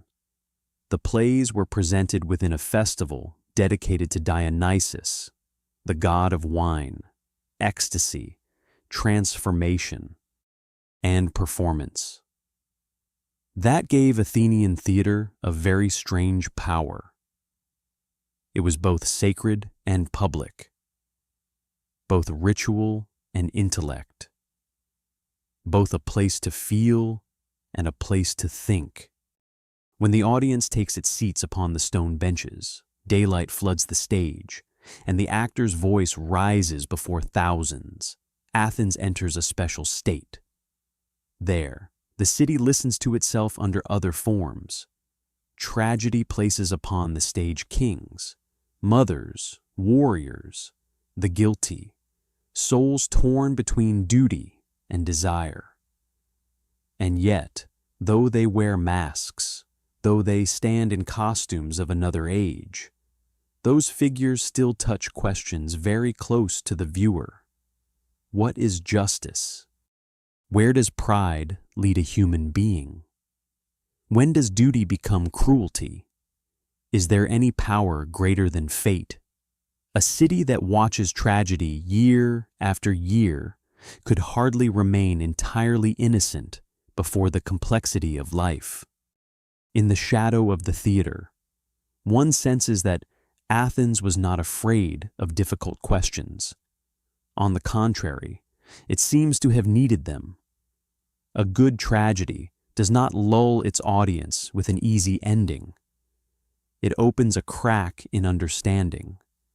It lets people rise from the stone seats with the feeling that human beings are both noble and fragile, both rational and easily destroyed by their own passion and confidence. Perhaps that is one reason Athenian tragedy has lived so long in the memory of humanity. It does not merely tell stories. It puts the listener's mind to the test. But Athens did not have tragedy alone. The city also knew how to laugh at itself. Comedy held a role utterly different, yet no less important. If tragedy was a deep and shadowed mirror, comedy was a bent mirror, reflecting society through satire, exaggeration, and playfulness. Politicians, philosophers, new fashions, hypocrisy, the vanity of the age, all could become material for laughter. And within that laughter, Athens was also criticizing itself. A city that permits itself to be mocked on the stage possesses a very particular kind of spiritual freedom. Even if that freedom was never perfectly secure, perhaps because the Athenians lived so closely with theater, they also grew accustomed to thinking through dialogue, through the conflict of ideas, through placing two or more visions side by side.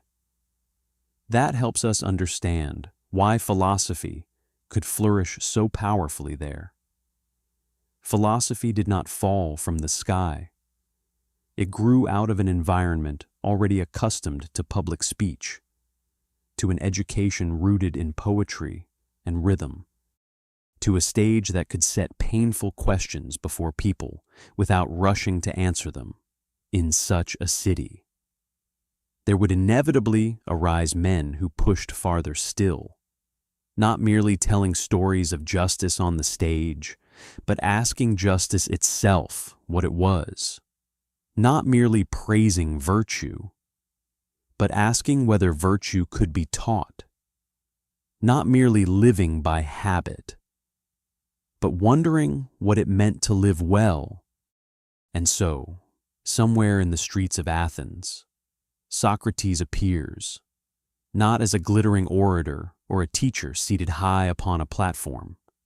He appears almost as the opposite, a man who loves to walk, who loves to stop others, who loves to ask, who loves to press precisely where his companion thinks he already understands, but in truth has not yet touched the heart of the matter. There is something very strange about Socrates, and very Athenian too. He does not hand people a memorable lecture and bring it to a close. He robs them of their peace. One question follows another. A definition just offered is immediately tested again. A certainty just erected begins to waver.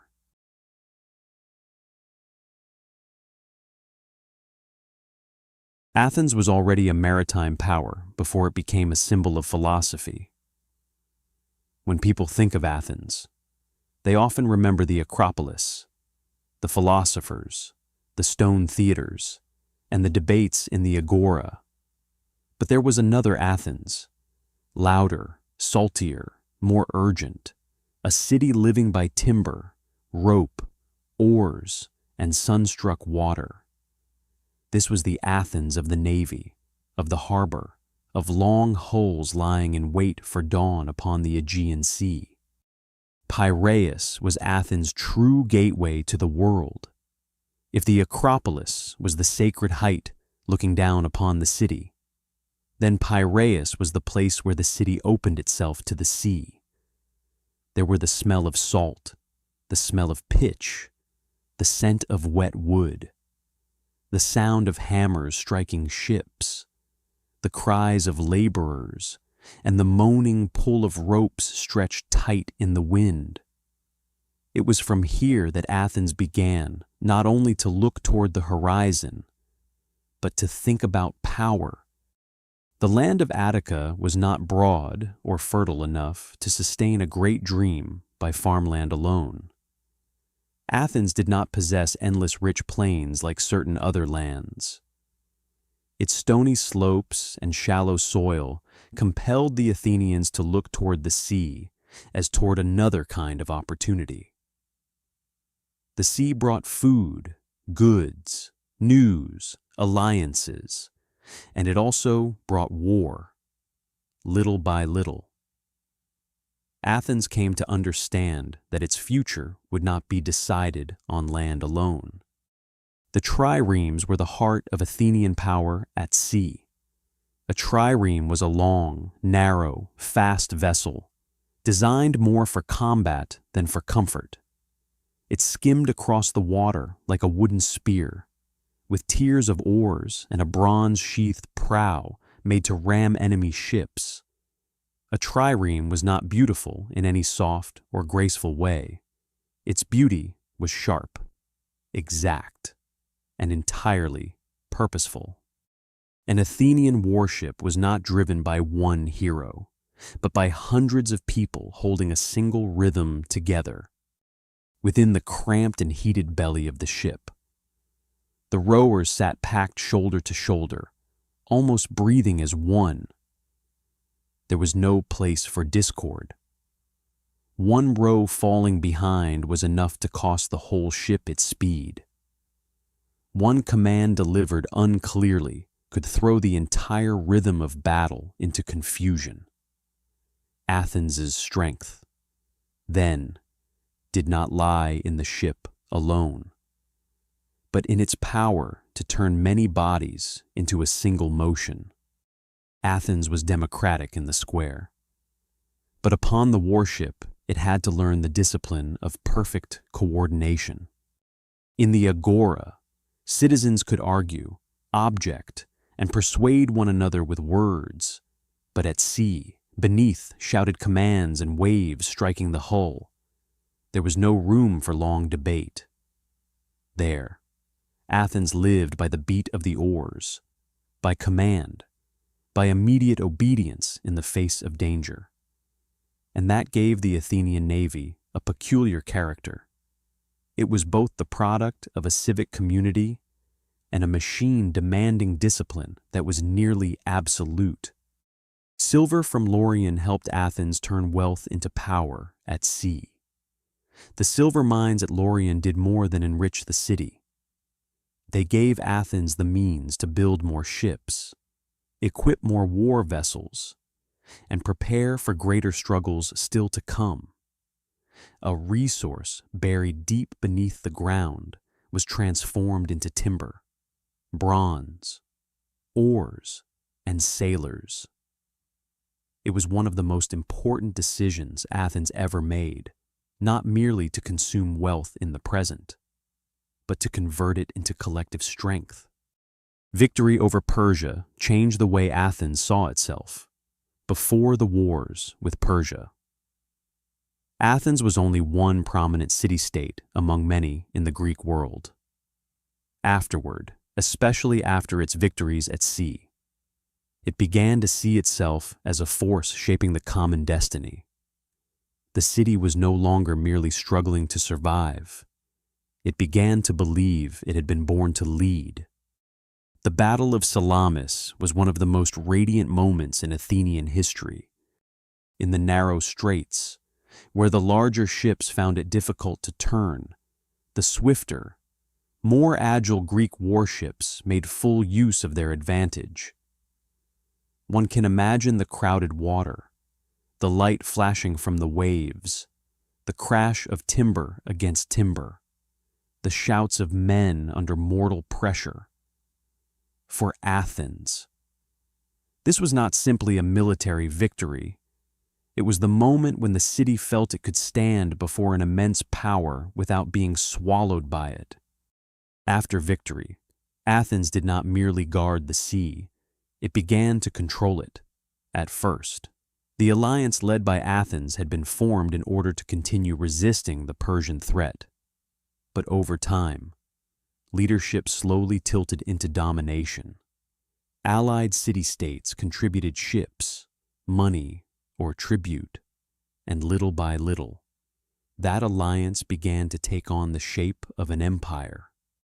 The Delian League gradually became an instrument of Athenian power.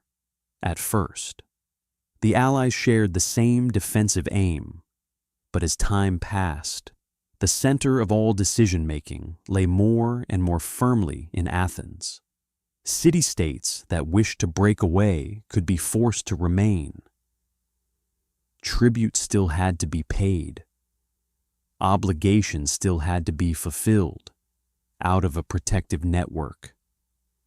Athens forged for itself a vast sphere of influence across the Aegean Sea.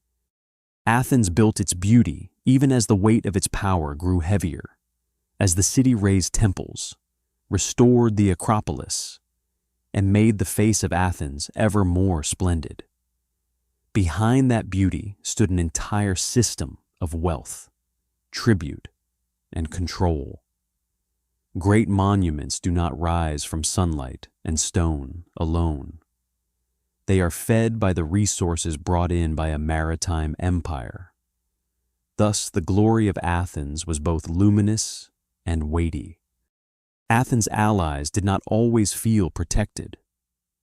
There were times when they felt governed instead. A smaller city-state looking at Athens might feel both admiration and unease. For the hand that had once helped resist Persia had now become the hand that demanded tribute, issued commands, and at times punished resistance. The Athenian Empire, then, was built not only on prestige, but on compulsion. Pericles is bound to the most radiant period of the city. Under Pericles, Athens stood at the center of art, thought, construction, and power at sea. This was the moment when the city seemed to believe most deeply in itself. It was not only strong, it was beautiful. It not only won battles, it also created an image of Athens that seemed worthy of leading the entire Greek world. But the greater the glory, the heavier the burden. A maritime empire must be fed every day. Ships must be repaired. Timber must be replaced. Rowers must be paid. Allies must be controlled. Sea routes must be protected. No glory at sea can survive on the memory of old victories alone. It demands cost, effort, and unceasing strain. The Peloponnesian War turned the confidence of Athens into a long trial of endurance. To confront Sparta was not like confronting Persia. This was no longer a struggle against some vast foreign power, but a drawn-out contest within the Greek world itself. Athens had to live with war through many seasons, many years, many exhausting decisions. Glory no longer flashed as it had at Salamis. It began to take on the color of attrition. Athens was strong at sea, but that did not make the city invincible. Naval strength allowed Athens to keep contact, transport food, strike far away, and protect its influence. But it also made the city dependent upon things more fragile than one might imagine: harbors, finances, loyal allies, and the spirit of its citizens. A maritime empire may stretch wide, but it can also become swiftly exhausted if those living arteries begin to weaken. Plague struck Athens in a way that no warship could prevent. During the years of war, when many people crowded within the city walls, disease spread like an invisible darkness. It could not be rammed by the bronze prow of a trireme. It could not be blocked by a fleet. For Athens, this was a particularly painful blow, because it revealed the limits of both military strength and political confidence. Pericles died while Athens was still straining itself in the midst of war. That loss was not merely the death of a man, it was the shaking of a symbol.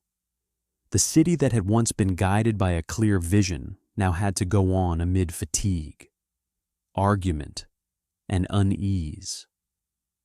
When a great power loses the person who shaped its brightest age, the emptiness left behind is often greater than contemporaries wish to admit. Athens kept fighting even after it had already begun to grow weary. That is one of the things most admirable and most sorrowful about this city. It did not give up easily.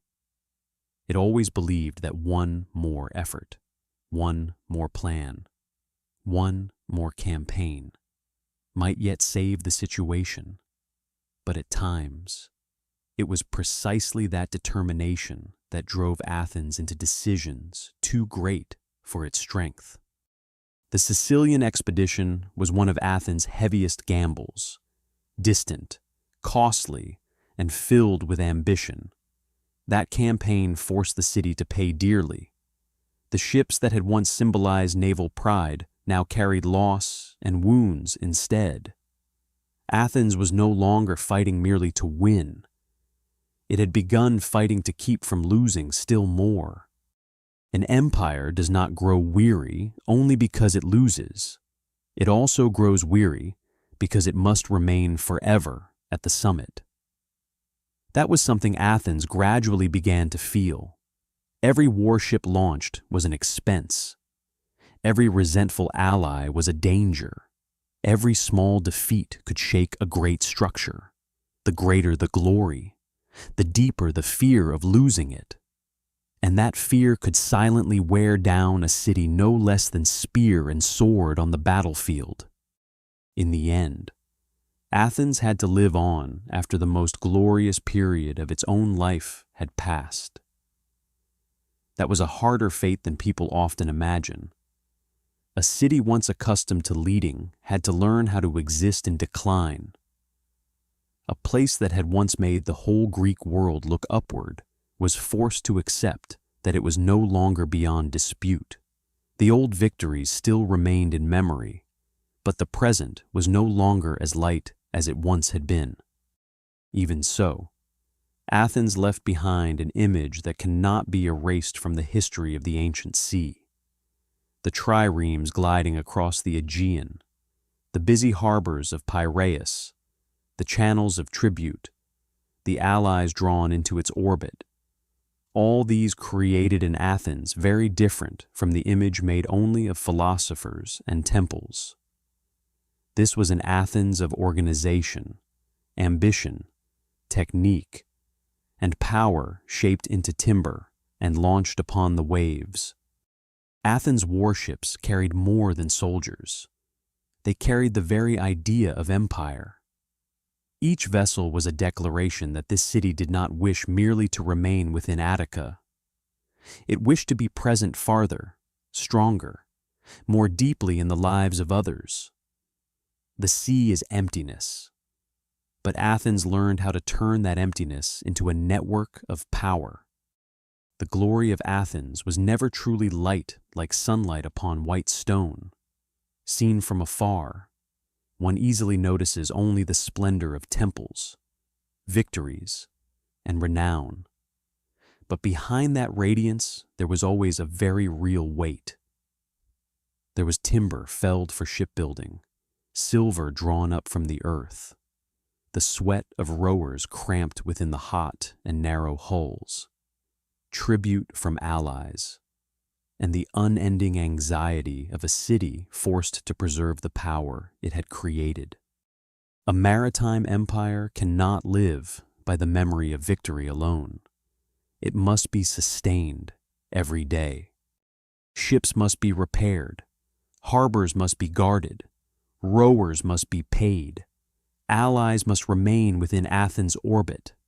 And so, the longer one looks, the more one sees that the city's splendor was raised not only by talent and ambition, but also by a very heavy structure of labor, obligation, and pressure. That is what makes the glory of Athens more beautiful, but also more sorrowful. For behind everything that shines, there is always a silent price to be paid. Athens reached a rare form of greatness, where beauty, intellect, and power once coexisted. But for that very reason, it also became one of the cities that understood most clearly the cost of glory. When night falls over Piraeus, when the hulls lie still and the wind moves only lightly through the rigging, one can almost feel that those warships preserve not only the memory of victory, they also keep within their timber the whole silent weight of a glorious age.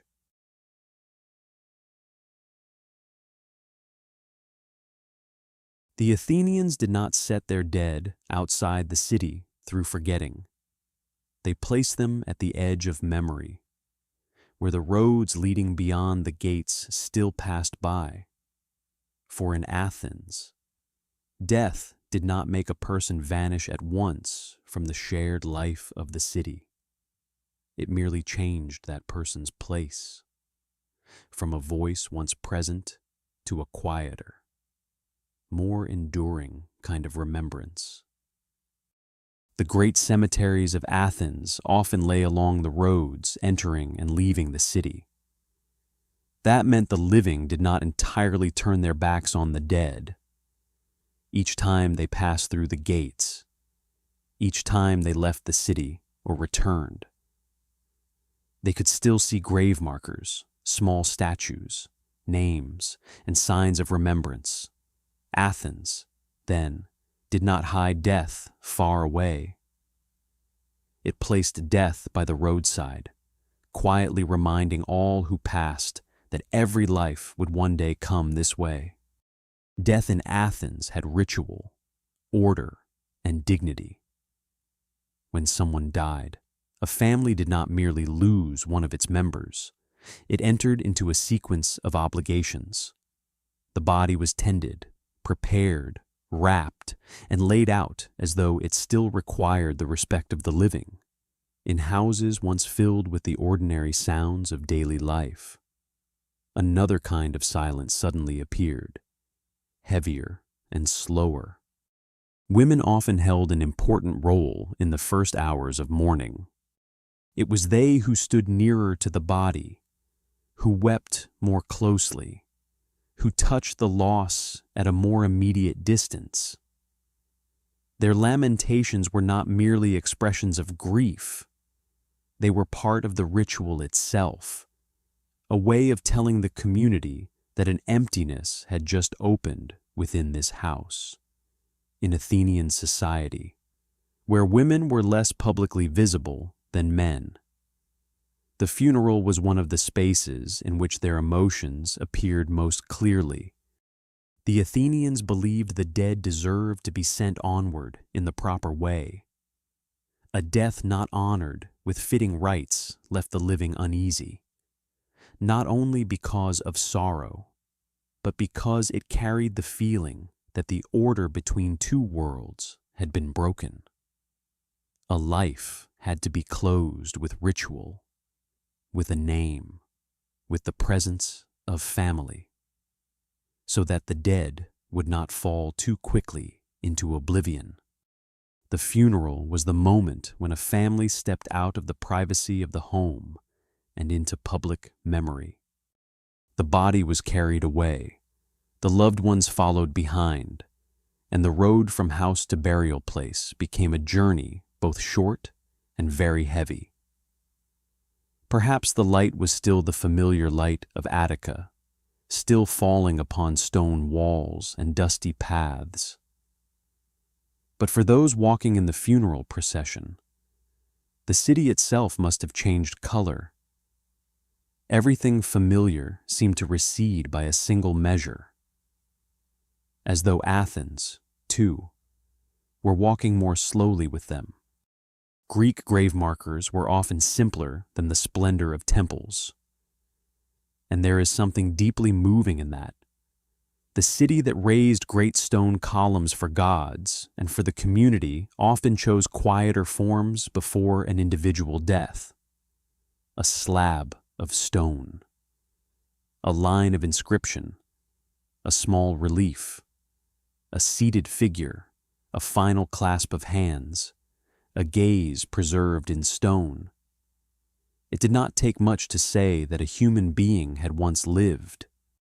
Many Athenian grave stelae preserved moments of ordinary life, not great victories, not long proclamations of praise, only a mother looking at her child, a woman seated on a chair, a man extending his hand to a loved one, a child holding a toy, a still figure before the hour of parting. Perhaps that is why those stones still move us even now. They do not speak only of death. They speak of life's final tenderness. A handshake on a Greek grave marker can hold an entire world of farewell. The living and the dead appear as though touching one another for the last time, without panic, without excessive dramatization, only in silence. The gesture is so small that if one looks too quickly, it may be missed, but the longer one lingers, the sadder it becomes, for the hand in stone will neither let go nor clasp more tightly. It remains fixed in the very instant of parting. The Athenians did not need ostentatious tombs to preserve memory. A name, a lineage, a few words. Sometimes that was enough.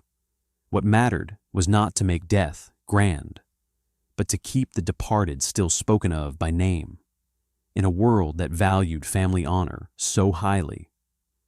The survival of a person's name upon stone meant that they still retained a place within the memory of the city.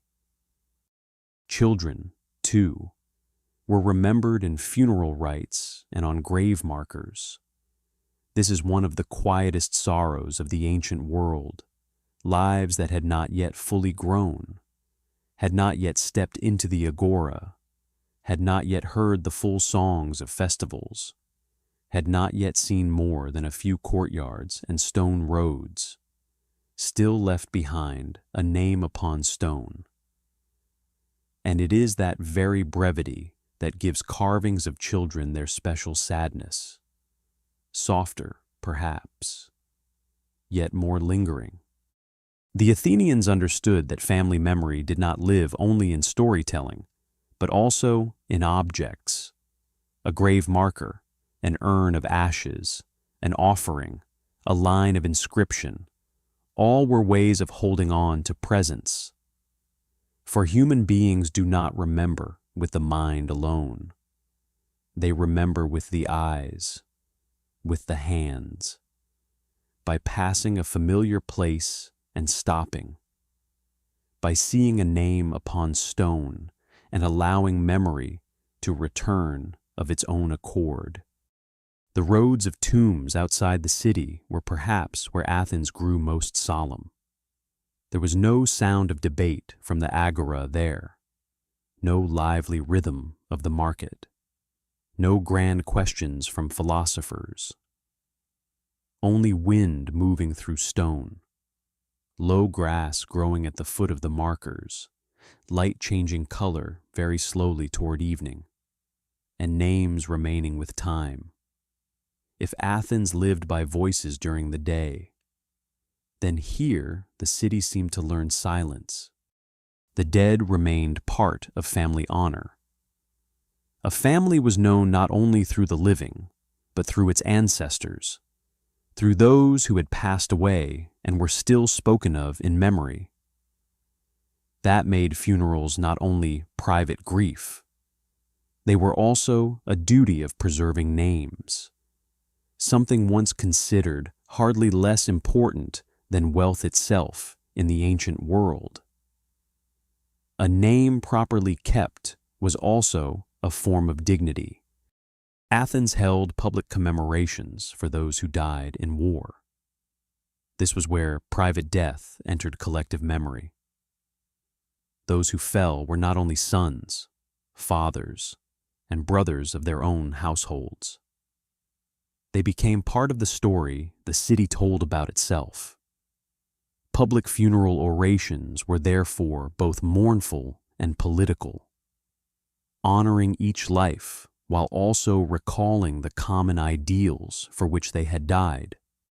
Pericles once used the funeral oration to turn the memory of war into an image of Athens. In such speeches, the dead were placed beside the dignity of the city, beside freedom, law, and the way of life Athens believed worthy of preservation. And that reveals an important truth. In Athens, even death could be brought into public life through speech. And speech, once again, became the thing that kept memory from dissolving too quickly. But beyond the grand funeral orations, most deaths still belong to the story of individual houses, an empty chair, a bowl no one uses anymore, a voice no longer heard in the evening, a child no longer running through the courtyard, a mother no longer seated beside the loom. This is the kind of loss historians rarely record, and yet it may be the deepest part of death. Athens did not only lose citizens, it lost little rhythms in each house. The Greeks held many visions of the soul and the afterlife, but they were not always comforting. Sometimes there was Hades, a dim realm where shades existed quietly. Sometimes there were other imaginings of reward or honor. But in general, the Greek afterlife did not always shine like the heavens of other traditions. It was often dimmer, farther away, more silent. Perhaps that is why memory among the living became all the more important. To be remembered was a form of continued life in the Greek imagination. A person might leave the body behind, but their name, their deeds, their children, and the way others spoke of them could still endure in a city that loved speech as Athens did. To continue being spoken of was almost a kind of immortality. Not quite like the immortality of the gods, perhaps, but at least enough not to sink at once into oblivion. Burial vessels and grave goods told many things about the dead. Sometimes they were pieces of jewelry, sometimes small everyday objects, sometimes painted vases depicting scenes of farewell or ritual. Such things kept death from becoming wholly abstract. It still carried the traces of the life that had just departed. A dead person did not at once become an idea. They still remained in the objects their hands had once touched, that had once belonged to them, that had gone with them to the grave. Many parts of ancient Athens survive today only as ruins, and yet that very absence creates memory on its own. What we see today is not the whole of ancient Athens, not its true colors, not its true sounds, not the fullness of its lived rhythm. statues missing their arms, temples faded by time, broken tombs. All of them are remnants of a world once fuller, warmer, more crowded. And it is precisely that absence that compels our imagination to fill the empty spaces. Many Athenian statues and grave markers were once colored, not merely white stone as they now appear. Time has carried off the paint, while dust and sunlight have faded all things, leaving later generations an Athens that seems to live only in pale marble. But once, that world was richer in color, more vivid, more alive, and the same is true of memory. As time passes, it does not merely age things. It drains away some of their color, leaves the shape behind, and makes the past resemble a dream more than a reality. The Athenians lived very close to the idea that renown might outlast a human life. A warrior wanted to be remembered. A statesman wanted his name to remain. A family wanted its lineage not to disappear from the city. An artist wanted the work to pass through many generations. In such a society, death was not an absolute ending if a name could still be preserved. Perhaps that is why they cared so deeply about grave markers, memorial speech, poetry, and history. Socrates died, but the memory of him endured longer than many buildings. This reminds us that Athens did not preserve the dead only by tombs. It also kept them through dialogue, through students, through works, through arguments carried across centuries. Some were buried beneath the earth, and yet continued to live upon the lips of the living in Athens. Intellect itself could become a kind of grave marker, except that it was raised in the mind rather than in stone. Athenian tragedies were also a way for the city to learn how to live with loss. Upon the stage, the dead returned in the form of story, fathers losing children, mothers losing children, cities losing their people, restless souls unable to find peace. All were summoned before an audience so that grief might be shared, thought through, and felt together. The theater, then, was not only art, it was also a place where a community rehearsed its own sorrow. Memory in Athens was never entirely still. It was retold, revised, argued over. A hero praised in one generation might be doubted in the next. A decision once celebrated as glorious might later be seen as a mistake. That made Athenian memory both vivid and fragile. It was not dead stone.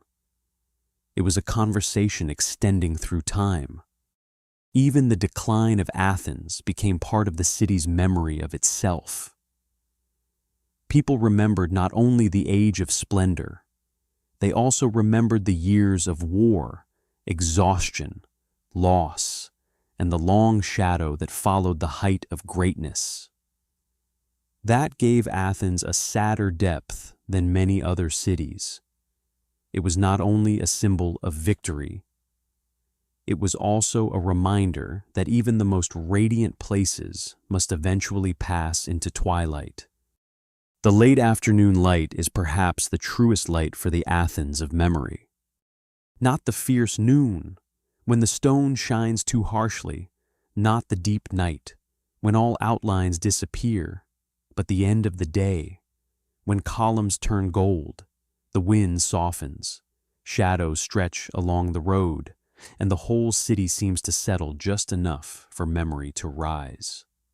Athens in late afternoon holds the beauty of something once radiant, now moving more slowly, like a voice lowering itself before the close of a sentence.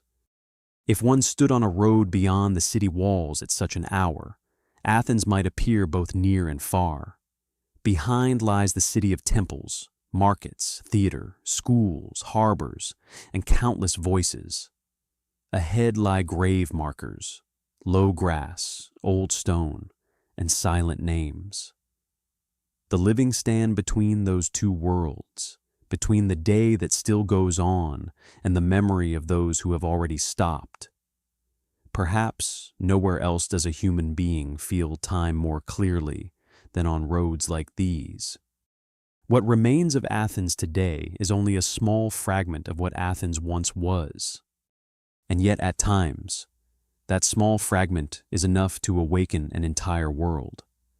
A broken row of columns, a worn grave marker, a potsherd with a name scratched into it, a small, headless statue.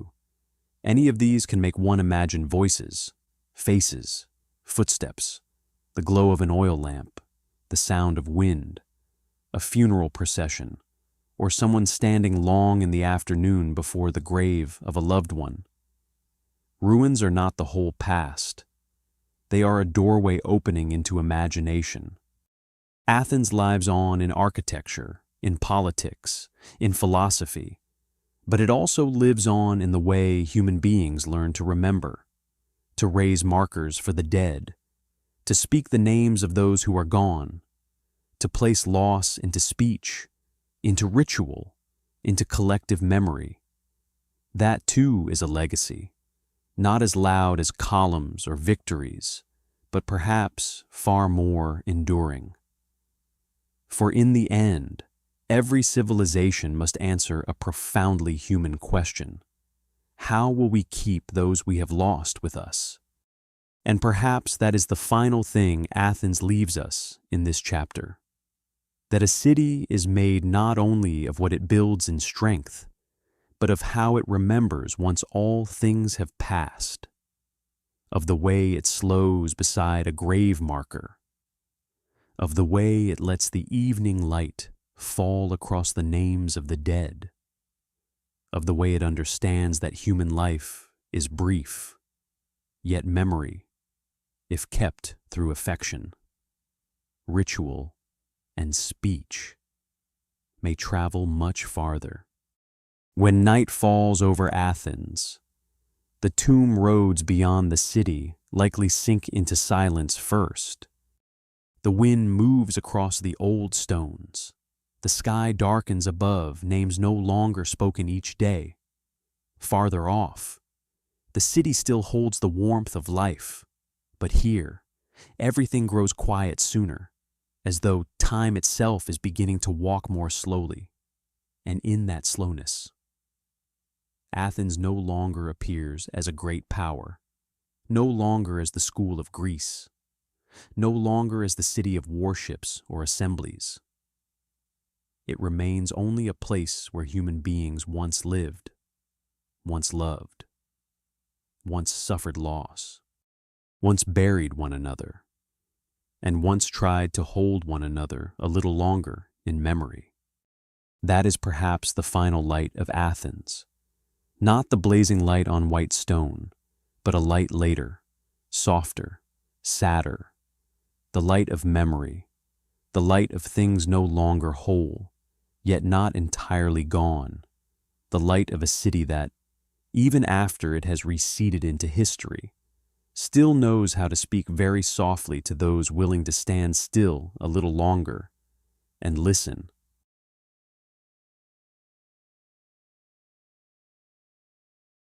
And now, as our journey through the stony slopes of the Acropolis, through the voice-filled square of the Agora, through the quiet rooftops beneath the glow of oil lamps, and through the marble colonnades that have endured so many seasons of sun and wind, slowly begins to recede behind us. Perhaps you have already felt that ancient Athens was never merely a story of philosophy, democracy, or white stone monuments. Tonight, we have passed through a city that once lived by light, by words, by memory, and by the belief that human beings could leave behind something that would endure longer than a single lifetime. We have seen Athens in the grandeur of its temples, but also in the simplicity of bread, olive oil, clay jars, small houses, and the quiet families who lived behind walls turned inward toward peaceful courtyards. We have seen a city both radiant and fragile, both raising its voice in debate at the center of the square and quietly preserving the footprints of the departed beyond its gates. And perhaps what lingers longest is not only the image of the Parthenon beneath the sun, or the echo of great names in history, but the feeling that a city could turn stone, wind, ritual, speech, and intellect into a kind of enduring light, one strong enough to still reach us long after its own world has already fallen closed. Thank you for staying with me until the end of tonight's journey. If this story has offered you a gentle stillness before sleep, please follow the fan page so you will not miss the nights still to come and before you close your eyes. Let me know what city, civilization, or figure you would like to hear about next time. It may be Sparta, Alexandria, Rome, Babylon, or some other place you have always been curious to enter, slowly and quietly. I wish you a peaceful night, a deep sleep, and the gentlest of dreams beneath the ancient sky of Athens.